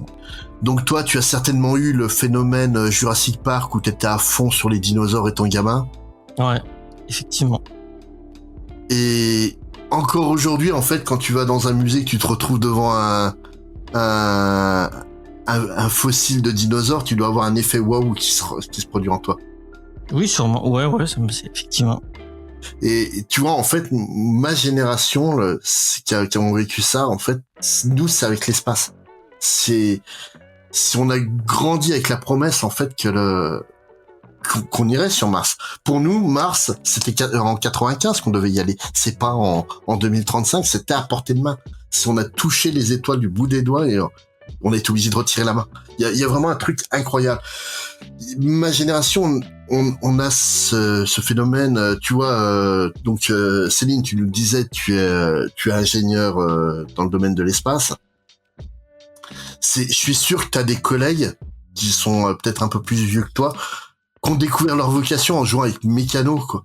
Le jeu de construction, parce que t'avais ce Mécano où tu construisais le rover des missions Apollo et tout ça, et ça a une véritable importance pour nous. Et je trouve que ça, Non, mais Challenger, il y en a beaucoup qui, comme toi, l'ont vécu presque en direct. Moi, je me rappelle que j'avais vu le premier vol Ariane 5 aussi, qui était aussi un échec. Et c'est des souvenirs qui sont vivaces, hein. Et voilà. Enfin, quand tu rêves d'espace, c'est des choses qui te restent. Mais moi, je suis comme James, hein, je suis de 85, donc Challenger, je l'ai pas vu en direct, mais je sais que mes parents, ils m'en avaient parlé, quoi. Je savais ce qui s'était passé quand j'étais haute comme 3 pommes, quoi. Mais vraiment, en fait, au-delà du drame humain, du drame technique, c'est vraiment un truc qui a été vécu mondialement parce que ça a été la fin de la NASA toute puissante. Il faudra presque 2 ans et demi à la NASA pour se remettre de ça. Il faudra presque 15 ans avant qu'ils redeviennent le quart de ce qu'ils étaient avant, notamment avec les missions martiennes. Je pense à Sojourner. Et toute ma génération, en fait, on regarde ça de loin, mais on a ça qui est incrusté dans notre ADN, comme je disais pour James, avec le côté le côté Jurassic Park. C'est contrairement à ceux qui grandissent avec les univers comme Lord of the Rings ou Harry Potter, c'est que nous, c'est des rêves qui étaient réels. Si on pouvait les toucher du bout du doigt. C'est, tu vois, il y a 3-4 ans, en fait, la NASA a diffusé le bruit du vent martien, qui avait été capturé par une membrane de Persévérance, de mémoire. Rien que ce son-là, les frissons que ça me donne, encore aujourd'hui, l'espace, en fait, on est la génération avant 80, enfin avant 85, on est une génération qui a vécu l'espace autrement. Et c'est une espace qu'on nous a volé. Et tu vois, aujourd'hui, on envoie des civils dans l'espace, on envoie qui? Jeff Bezos. Alors, je suis le premier à déplorer qu'il y a trop de déchets dans l'espace, mais quitte à sortir les poubelles, fallait le laisser là-haut déjà, et d'une. Et de deux, c'est la différence, c'est que là, en fait, c'était des gens normaux qui montaient dans Challenger. Et ça, on le verra plus. C'est devenu en fait le droit d'une élite. Non, c'est pas vrai, t'exagères. Aujourd'hui, il n'y a pas que des militaires qui montent. Non, mais je te parle d'élite pécuniaire, Katy Perry, quoi. Non, mais je veux dire, il y a aussi des biologistes, il y a aussi des scientifiques. Ok, je crois pas qu'ils aient refait avec un professeur, mais il n'y a pas que des gens qui sont des pilotes d'essai comme c'était le cas sur Apollo 13. Ah oui, non, mais tout à fait, ça, je suis d'accord avec toi. Il n'y a pas que le portefeuille. Mais ça reste des scientifiques de haut niveau. C'est pas le prof de bio du collège du coin qui va monter dans une navette comme ça. Quand tu vois que Katy Perry, elle a juste sorti $250,000 pour poser son cul dans une navette. C'est là où je te dis que c'est une élite, c'est même pas une élite physique ou une élite intellectuelle, c'est une élite pécuniaire. Et c'est là, en fait, on est rentré dans une marchandisation de l'espace, et moi, ça me brise le cœur, quoi. C'est marrant, moi, je fais peut-être un lien avec le fait que, moi, tu vois, je sais que t'as un lien spécifique avec la science-fiction. Bon, Céline là aussi, puisqu'elle est fan de Star Wars et tout. Mais moi, par exemple, la science-fiction, j'aime pas du tout j'ai pas quand tu parles d'espace et que tu parles j'ai l'impression que le rêve de la NASA et le rêve de la conquête spatiale. Et il est mort le 28 janvier 1986. À 86, quoi. C'est exactement ça. Et tu prends en fait toute la génération d'avant. C'était pas choquant d'avoir un blouson NASA. C'était pas, comme je te dis, tous les gamins, on a joué avec des trucs de l'espace. Et je te parle pas de vaisseaux Star Wars et compagnie. Le Lego espace, c'était une navette, c'était des trucs normaux, c'était des trucs réels. C'est vraiment, en fait, et pour nous, en fait, c'était logique, on était prévu pour aller ailleurs. Et on se retrouve prisonnier ici. Et la BD, en fait, toute cette problématique-là, elle commence à l'évoquer avec le fait que Nichols essaye de pousser que ça soit accessible à tous. Mais il se concentre très très vite sur l'équipe de Challenger, ce qui est normal à 100% parce que c'est eux les victimes. Et malgré que ce soit un accident, on peut parler ouvertement de victimes vu les raisons réelles derrière l'accident, malheureusement. Et c'est important de parler justement de ça parce qu'il se concentre aussi sur les raisons qu'on n'a pas évoquées pour l'instant. Hein. Et je sais pas si on... Non, si les gens savent pas, je pense qu'il faut les laisser. Moi, je savais pas, et du coup, c'est une découverte qui Moi non plus. Hein. Qui est. C'est vraiment. Et le truc, c'est que c'est pas amené à la dernière page. C'est vraiment amené. Ah oui, dès le départ. Hein, Dès que le problème est amené bien en amont de la catastrophe, et je parlais de Columbia tout à l'heure. Columbia, c'est plus un accident parce que de mémoire, c'est un bout du lanceur qui était resté accroché à la navette que personne n'avait vu, et quand c'est rentré en atmosphère après la mission, ce bout-là a pris feu et a entraîné l'incendie de tout le monde. Et ouais, c'est le bouclier thermique qui avait des soucis, mais en fait c'est pareil. Ils auraient pu aussi, ils savaient que le bouclier thermique entre deux vols, il souffrait, et ils ont fait aucun contrôle quand ils étaient en orbite. Parce qu'ils auraient pu dire, en fait, le bouclier, manifestement, il est pas en bon état. On vous envoie autre chose pour vous ramener sur Terre. Ils auraient pu revenir avec un Soyuz, ils auraient pu revenir avec une autre solution. Et c'est pareil, en fait, ils ont pris le risque. Et pour amener voilà, ils auraient pas dû, quoi. Ouais. Et pour amener une dimension franco-française, en fait, Challenger, du point de vue de la NASA, c'est l'équivalent de ce qu'a connu l'aviation française avec l'accident de Gonesse et du Concorde, où on avait une prouesse technique que le monde entier nous enviait. Paris-New York en 3 heures, quoi. C'est absolument dingue.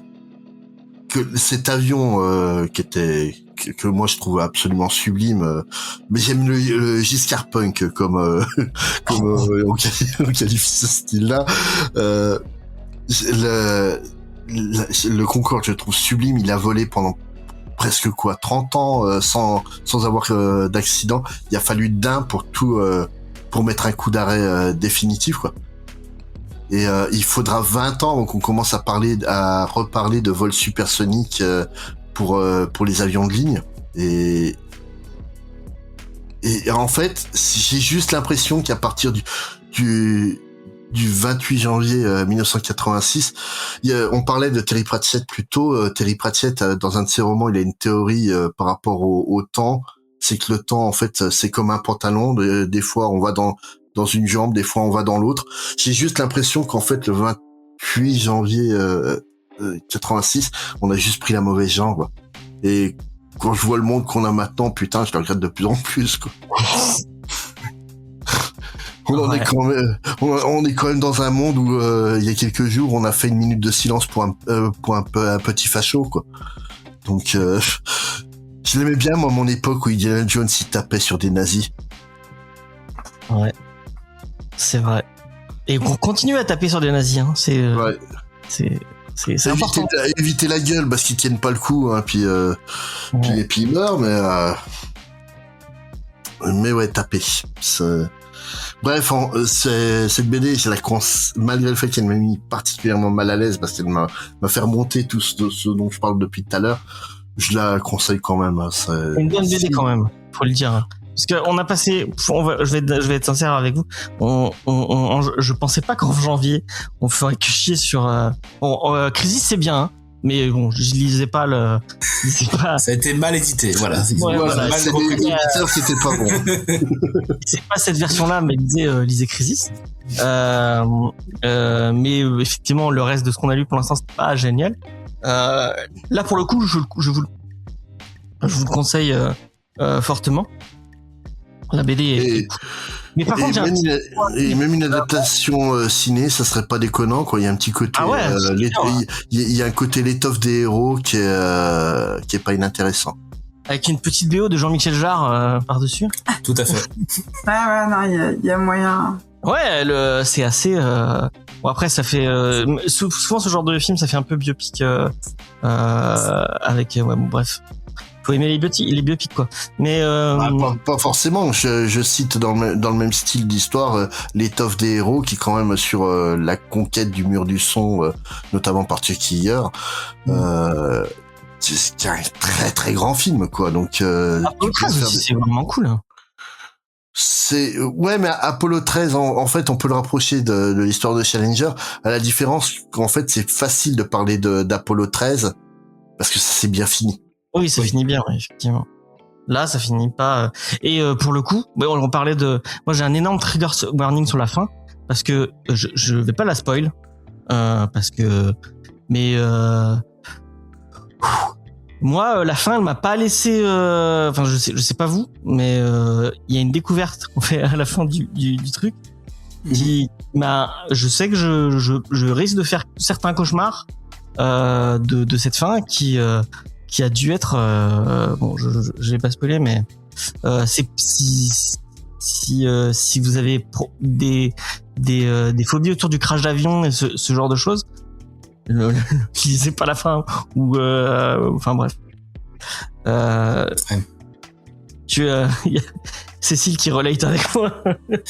Bah en plus, c'est pas la première fois que je suis tombé sur des archives de ce genre de cas, ce genre de scène en fait. Ouais. Donc ouais, je trouvais que ça retranscribait, ça retransmettait bien en fait, genre vraiment l'horreur de ce genre de scène en fait. Ouais. Donc vous êtes prévenus. Donc la BD est cool. Oui. Et j'allais te rejoindre justement parce que en fait là depuis le début en fait j'ai pas vraiment recommandé de BD et là c'est la première fois que je peux enfin dire que ouais là pour le coup c'est là je recommande et en plus bah du coup c'est une BD, c'est pas un comics. C'est peut-être pour ça. Peut-être que tu n'aimes pas le comics en fait. Ah là là. Mais ouais, vraiment bon, j'ai pas eu l'objet entre les mains, mais Rue de Sèvres bon, c'est propre en général. Ouais, Rue de Sèvres font des je sais pas à combien il est, je vais regarder, mais souvent c'est pas cher et pour des beaux objets. Donc je pense que vous pouvez y aller, pas les yeux fermés parce que pour lire c'est compliqué, mais vraiment et vraiment il y a un côté politique, je trouve, quand même au travers de tout ça qui est intéressant. Et c'est vrai que c'est un peu, moi si je m'y attendais à cette ce que tu disais, hein, ce coup d'arrêt de la de la NASA. De la NASA, c'est à 25 € pour 264 pages. Franchement, ça vaut le coup. Je sais pas quel format il est. À mon avis, c'est du grand format. J'espère. Non, mais en fait, on se doute pas de l'importance qu'avait la NASA et la conquête de l'espace avant ce drame. Faut voir à quel point, en fait, on a été toute la génération d'avant, on a été biberonné par Tintin et On a marché sur la Lune, qui a été une des premières œuvres qui a osé en parler à des enfants, quoi. Et tout l'imaginaire s'est construit autour. Tu prends les 4 Fantastiques, ça reste 4 spationautes. Ouais. Leur tenue, c'est des tenues d'astronautes. Et vraiment, en fait, la NASA elle a construit tout un imaginaire derrière, et notamment Star Trek a vraiment retranscrit ce côté hyper scientifique de ce qu'était la NASA. Parce que oui, comme dit Céline, c'était beaucoup de militaires qui pilotaient, mais derrière ces militaires-là, c'était des centaines et des centaines d'ingénieurs, de scientifiques, de calculateurs et calculatrices. C'était des gens qualifiés. C'était des nazis aussi, faut pas l'oublier. Werner von Braun, qui était l'un des principaux concepteurs. C'est lui qui a créé les V2. Il est né le 23 mars comme moi. C'est voilà, mais le truc c'est que vraiment en fait la NASA a construit tout un imaginaire pendant des décennies et cet imaginaire est parti en fumée avec Challenger. C'était plus, tu pouvais plus raconter l'astronaute américain tout puissant comme on le racontait avant. Tu prends c'est vraiment ouais, c'était quelque chose. Ça l'est toujours, hein, c'est des génies hein, les mecs qui sont là-bas donc C'est vrai que pour la NASA, pardon, c'est le premier accident en vol en fait, hein, parce qu'il y a, tu disais Cécile, il y avait Apollo 1, mais c'était au sol en fait. Ouais. Il y en avait pas eu un seul en vol en fait d'accident. Oh. Je vais avoir un plaisir rare dans la vie que personne, que pas grand monde a eu pour à mon avis. Je vais pouvoir dire en direct à Spades, tu as eu tort. Sache-le. Tu as eu tort. Puisque la suppléante de Krista McAuliffe s'appelle Barbara Morgan. En 2007, a été dans un vol. En quelle année ? En 2007. Oui. Dans la navette Endwave. Elle a attendu. Elle a attendu 20 ans. 20 ans. Mais elle est allée dans les... Mais c'était, ça restait purement, on va dire comme une tentative d'effacer le souvenir. Et malheureusement, beaucoup pour le souvenir, il s'effacera pas comme ça. C'est. Oui. Mais elle est allée dans l'espace, sinon qu'il y a. Mais Katy Perry et Jeff Bezos aussi, puis ils sont redescendus ces salopards. Fallait rester là-haut, bordel. Et je tenais à dire aussi que si vous voulez acheter des trucs cool, et si vous voulez écouter des trucs cool en plus, chez Rue de Sèvres, vous avez aussi, parce que tu nous en as parlé tout à l'heure, de Nate Powell. Il y a Wake Up et Get Up America qui sont chez Rue de Sèvres, donc qui sont deux titres qui parlent de l'histoire de l'Amérique, d'une autre histoire de l'Amérique. Et vous avez un comics vert dessus que vous pouvez aller écouter. C'est très très bien. Tout à fait. Donc c'est sur l'histoire en fait d'un jeune noir qui va devenir l'un des fers de lance du mouvement des droits civiques et l'un des plus grands hommes politiques noirs américains et américains tout court jusqu'à il y a quoi, il est mort il y a 4-5 ans dans ces eaux-là malheureusement. Sénateur Lewis. De Nate Powell qui est très très bien autant graphiquement que scénaristiquement. C'est toujours bien d'avoir de se rendre compte que tous les politiciens sont pas des pourris et que des fois des convictions sont vraiment derrière des hommes. Donc oui, allez-y. Donc voilà, faut les récupérer ça chez Rue de Sèvres. Il y a des œuvres importantes comme ça qui sont encore éditées. Contrairement à Fax de Sarajevo, je continuerai à râler sur le fait qu'il n'est disponible nulle part, alors que, j'ai bien fait de te le faire découvrir ce truc-là. Ah ouais, mais moi en plus de le faire découvrir pendant Gaza, alors que pendant les événements de Gaza. C'est pour ça que je voulais en parler. C'était tellement d'actualité. Alors faut que j'envoie le scan à Cécile qui jette un coup d'œil. En plus avec ce dessin qui est si à moi comment il s'appelle, merde, j'oublie le nom. Joe Kubert. Joe Kubert, ouais. C'est de toute façon toute la famille Kubert. Ces gens transpirent. Quand tu nais dans une école de comics, forcément, tu ne peux que être un auteur génial. Ou peut-être pas. Mais en tout cas, Andy Kubert, Joe Kubert et toute leur famille sont des gens talentueux. Merci encore à Rue de Sèvres de nous avoir permis de parler de cette BD. J'espère que j'aurai le temps de sortir vite cette émission. Merci Spades de nous avoir parlé et de nous avoir transmis un peu de ton amour. De ma vieillesse. Oui, merci. De ton amour, de ta passion pour l'espace. C'est plaisir. Et tant qu'à faire, hein, quitte à avoir des histoires sur des astronautes, cosmonautes, spationautes qui ont existé et qui ont eu des histoires folles, je veux un bouquin sur l'astronaute russe Sergei Krikalev, qui est le couillon qui était dans la station Mir au moment où l'URSS est totalement effondré et qu'on lui a dit en fait tu redescends pas, ton pays n'existe plus. Ah ouais. Ça pose problème. Ça devait être une expérience. Ah, le message quand tu le reçois, tu dois faire une gueule bizarre quand même.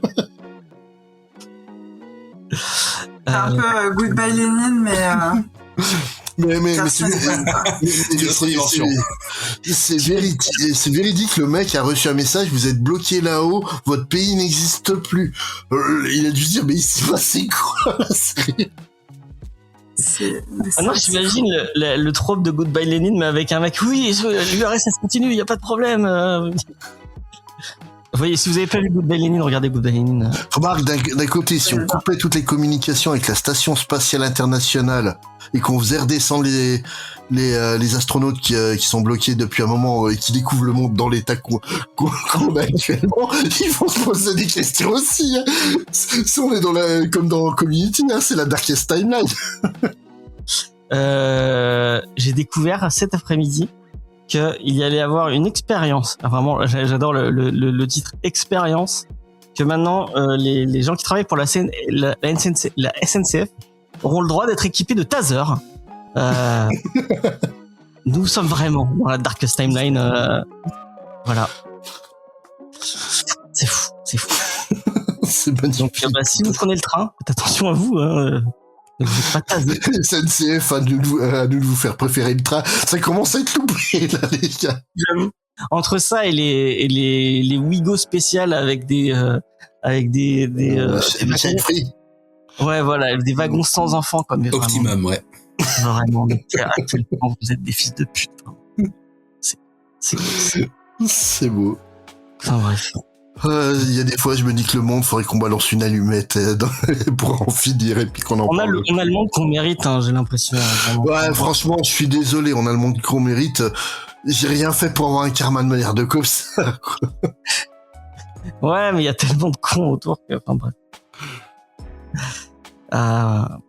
Est-ce qu'on finit sur cette note? Ouais, on va finir sur cette note, hein. Je suis désolé. C'est pas très, la semaine pas comme si la BD était aussi joyeuse, hein. Oui, on finit comme la BD, ouais. On finit comme la BD. Mais pour un vieux con qui a rêvé l'espace, on garde quand même l'espoir, hein. Les étoiles restent à portée de main, il nous suffit juste de tendre le doigt. Voilà. Tiens, lisez Le Martien. Ne regardez pas la version de Ridley Scott, mais lisez le bouquin. Il est cool. Si vous avez envie de rêver l'espace. Mais justement, hein, tu parles du Martien, c'est aussi un bon exemple de la science-fiction optimiste qui existait plus depuis des décennies. Ouais. Et je trouve ça bien en fait que ça revienne. For All Mankind, en fait, ce qui est marrant, c'est que ceux avant Challenger, ceux qui ont connu Challenger et ceux qui n'ont pas connu, on n'a pas du tout la même vision de la série. On trouve tous que la série est bonne, mais on n'a pas du tout la même vision de la série. Pour la génération d'après, ce qui compte, c'est les enjeux sociétaux, et pour la génération d'avant, c'est vraiment l'avancée scientifique. Et je trouve ça assez dingue en fait de voir à quel point ça a vraiment été un marqueur d'un changement de génération, quoi, Challenger. La semaine prochaine, on va reparler d'un titre de Bliss Comics, et j'espère qu'on n'en dira pas autant de mal qu'on a dit de Blata, même si le début de Blata est pas mal, mais la fin, voilà quoi. Les féminicides gratuits, on va s'en passer. C'est pas contre Alberto. On a fait beaucoup de trucs italiens, c'est marrant, entre Alberto Pecellini et Cristiano Spazzoni. Donc on fait Hello Sunshine la semaine prochaine, un titre un peu jeunesse de chez Bliss Comics. Donc voilà, peut-être que ce sera un peu plus positif ou pas, je ne sais pas, parce que des fois les titres jeunesse sont un peu Black Hole, on pourrait dire que c'est un titre jeunesse et c'est pas super. Je suis pas sûr que ça soit vraiment jeunesse, hein. C'est pas parce que ça parle d'une jeunesse que c'est un titre jeunesse. C'est pas vraiment c'est pas vraiment destination des jeunes adultes à la base, hein. Tu le donnes pas à ton petit cousin de 13-14 ans. Ça pourrait lui apprendre des trucs sympas. Comme quoi. Bah, disons, ça lui apprendrait à foutre une capote et arrêter d'être con, quoi, avant d'avoir une bisexuelle, déjà de base, ce qui est déjà un bon truc, hein. Oui, parce que Black Hole, ça parle du sida, ouais. C'est pour ça qu'on. Lisez Black Hole. C'est une métaphore sur le sida, c'est une maladie qui fait des trous dans les gens. Voilà, c'est un super titre. C'est un super titre, effectivement. De Charles Burns. Qui est la personne pour laquelle Monty Burns s'appelle Monty Burns, voilà. Vous aurez la référence. Et puis on a fait un épisode dessus, vous pouvez aller l'écouter. Cécile, est-ce que ton coffee est-ce que tu vas le remettre est-ce que c'est d'actualité ou pas du tout? Bah déjà qu'on devait faire un rendez-vous pour que je monte mes zines. Écoute, oui, je dois le faire en fait. Parce que là, au final, il y a plein d'événements qui sont confirmés pour moi. Ah, trop bien. Des pop-up, des marchés, etc. Bah déjà, je serai présent au prochain pop-up de Tanuki qui va avoir lieu en mars. Voilà. Ensuite, je vais revenir à Paris. Je vais être au Fanatic Zine Festival. Ce sera au Hasard Ludique, donc du côté de Paris. Et ensuite, j'attends d'avoir une confirmation sur ça, mais peut-être que je serai au Zine Queer Market, qui a normalement lieu à la médiathèque James Baldwin, Paris aussi au Paris. Ok. Voilà. Ça sera plus tard ça, mais voilà. Trop cool. Plein d'autres cool. Et vous avez encore, je le rappelle encore une fois, son Instagram avec. Si vous avez envie d'avoir quelque chose qui chie sur Spotify et qui chie un peu sur Deezer aussi, allez lire est-ce qu'on peut dire que c'est une BD? C'est une illustration avec du texte. Une publication. Voilà. Une publication, voilà, un post autour de la musique de la part de Cécile qui est vraiment très cool. Et tout son Instagram, allez voir ça. Là. Cécile Béard, le lien sera dans la description bien sûr. Pour aller découvrir son Instagram qui est très très cool. Je vais me motiver à faire des trucs juste pour pas que tu aies répété la même chose à chaque fin d'épisode. Voilà. Voilà, c'est pour que tu te mets la pression pour que tu fasses des trucs. Tout à fait. Mais elle est très cool, hein, vraiment. Je dis pas ça pour faire plaisir à Cécile. Moi, je l'ai trouvé très cool. Et j'ai découvert que je donnais l'argent à quelqu'un qui était pro-russe. Mais c'est pas grave. Hein, au moins, je ne donne pas d'argent à un fasciste de chez Spotify. Contrairement à Taylor Swift, voilà, sera balancé. Qu'elle avait qu'à pas foutre son putain de clip en avant, en premier sur Spotify. Je suis très déçu par toi, Taylor. C'est pas cool. Le Swiftie se rebiffe. Ouais. Même si, moi, de toute façon, j'ai préféré l'album d'avant. Voilà. J'espère que Faye n'écoutera pas ça. Son dernier clip est très bien. Voilà, au moins ce sera dit.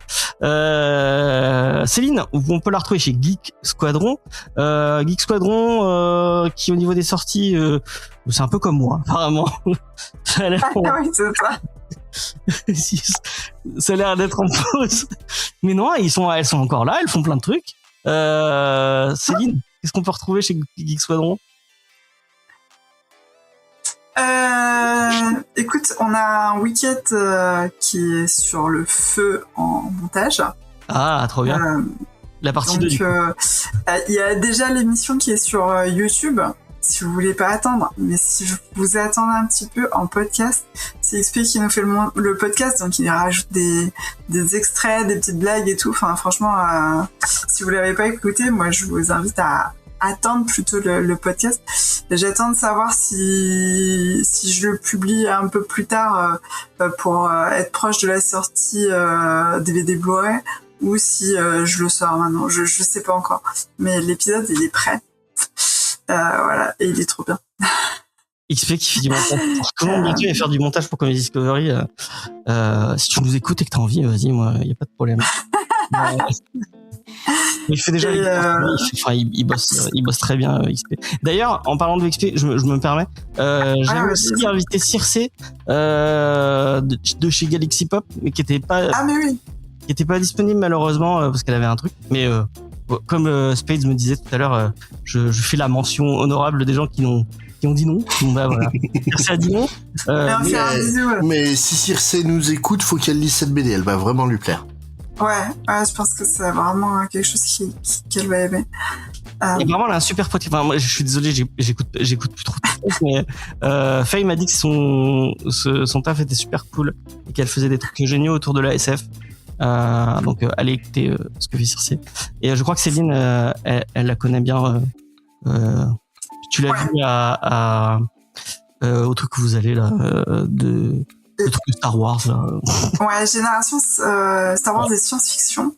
Voilà. Donc c'est une grosse convention, la plus grosse convention Star Wars de France, qui se déroule chaque année à côté de Vichy à QC. Et d'ailleurs, normalement, on y va cette année, donc surveillez bien vos réseaux. C'est à quelle période de l'année? C'est tout fin avril ou tout début mai, c'est autour du 1er mai toujours. Okay. Et là, ça doit être 2 et 3. Oui, c'est 2 et 3 mai. Du coup, t'as le vendredi qui est férié, et puis tu peux descendre ou monter d'ailleurs. Ça a même pas 1 heure de route de chez moi, donc pour ça que je dis ça. Ah bah ouais, carrément. Nickel. Ah, rencontrer Spade et en plus des gens qui aiment Star Wars, mais quel Ah, mais moi j'y vais en trekkies là-bas, j'ai l'ennemi. Non, mais comme c'est Génération Star Wars et science-fiction, en vrai, voilà, il y a des trekkies. Bienvenue. Il y a des trekkies, il y a des gens qui parlent de Star Trek. Tant qu'il y a personne qui parle de Stargate, ça va. Il y a des fois des gens qui sont en cosplay Stargate. J'ai même vu un cosplay j'ai eu la chance de rencontrer un des acteurs de Stargate. J'ai vu Tilk, il m'a dit bonjour. Voilà. C'est vrai? Ouais, parce qu'on a fait des interviews pour une convention de Montpellier. Et du coup, on avait interviewé, je sais pas si tu vois qui c'est, celui qui fait le... c'est pas les Goa'uld, mais c'est les gentils... les Tok'ra? Ouais, le vieux Tok'ra qu'on voit, le premier qu'on voit, qui est dans Once Upon a Time après, qui fait Gepetto. Ouais. Tu vois, non, mais c'est pas un Tok'ra, lui, c'est un... Bah si, c'est le maître de Tilk. Voilà, c'est le maître. Avec Faye, on l'a interviewé. Ah, mais je l'adore!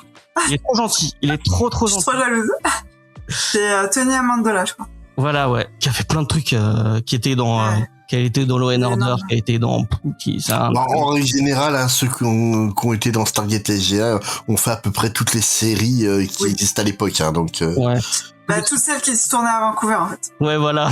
Donc, quasiment toute la production américaine de l'époque. Tout ce qui est action. Ouais.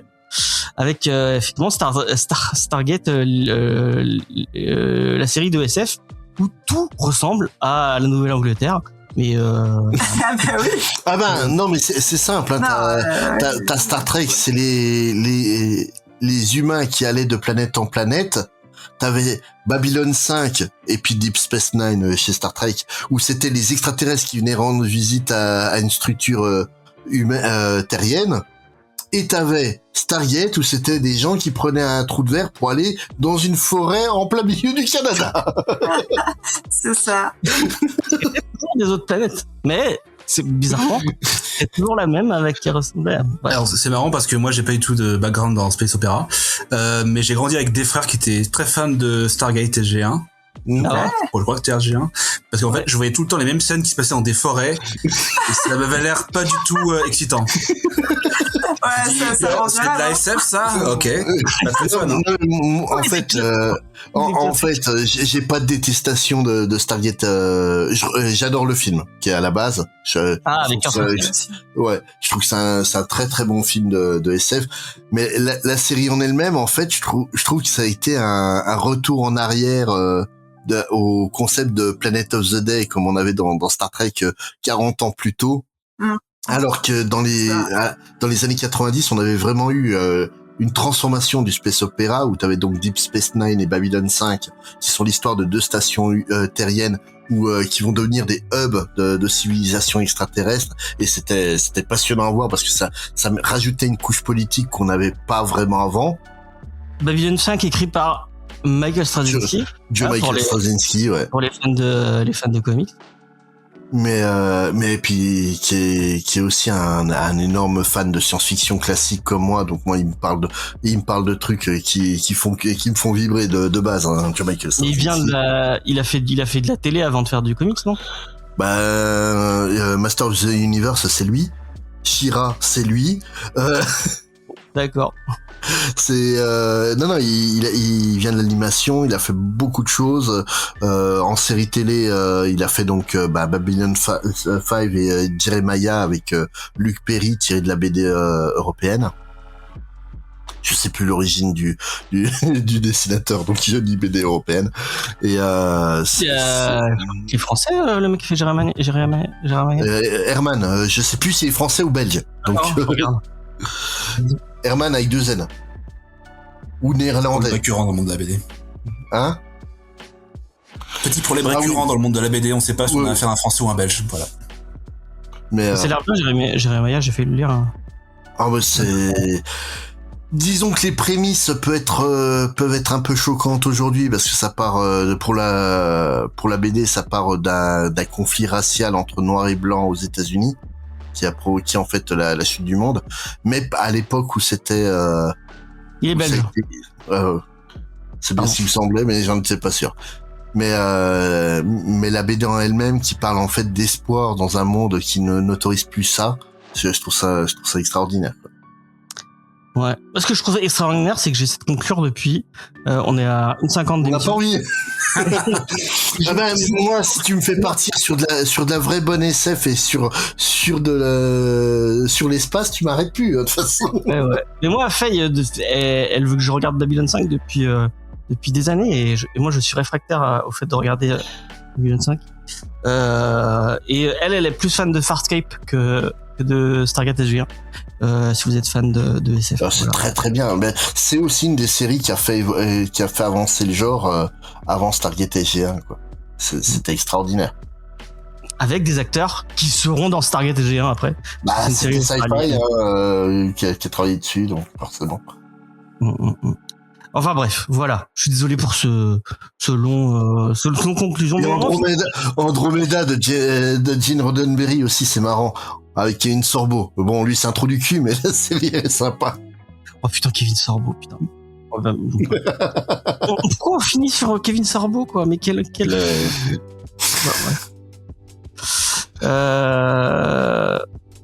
Voilà. Bref.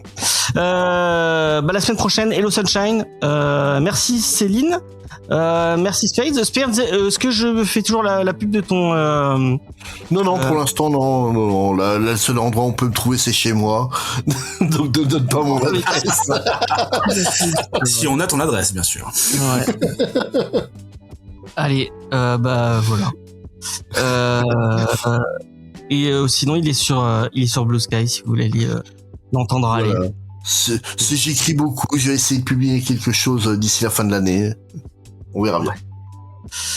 Nous aussi, il faut qu'on se bouge le cul un peu. Moi, je suis en train de bosser sur mon fanzine et j'avance bien, donc a priori, ça va sortir pour mai si tout se passe bien. Je croise les doigts et merci.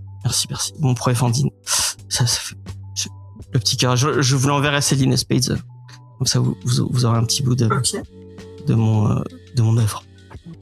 Je vous fais des bisous. Vous pouvez moi me suivre sur tous les réseaux sociaux, Facebook, Instagram, tout ça. Et si vous voulez suivre mes petites histoires autour du dessin, en ce moment c'est plus des stickers Stray Kids, mais ce n'est pas grave. Je suis certain que vous êtes fan de Stray Kids et de dessins de Fury, puisque c'est des trucs anthropomorphes. C'est James Podcast, voilà. Sur ce, je vous fais des bisous. Je vous dis à la semaine prochaine. Bye bye. Bye bye. Bye bye. Tchuss.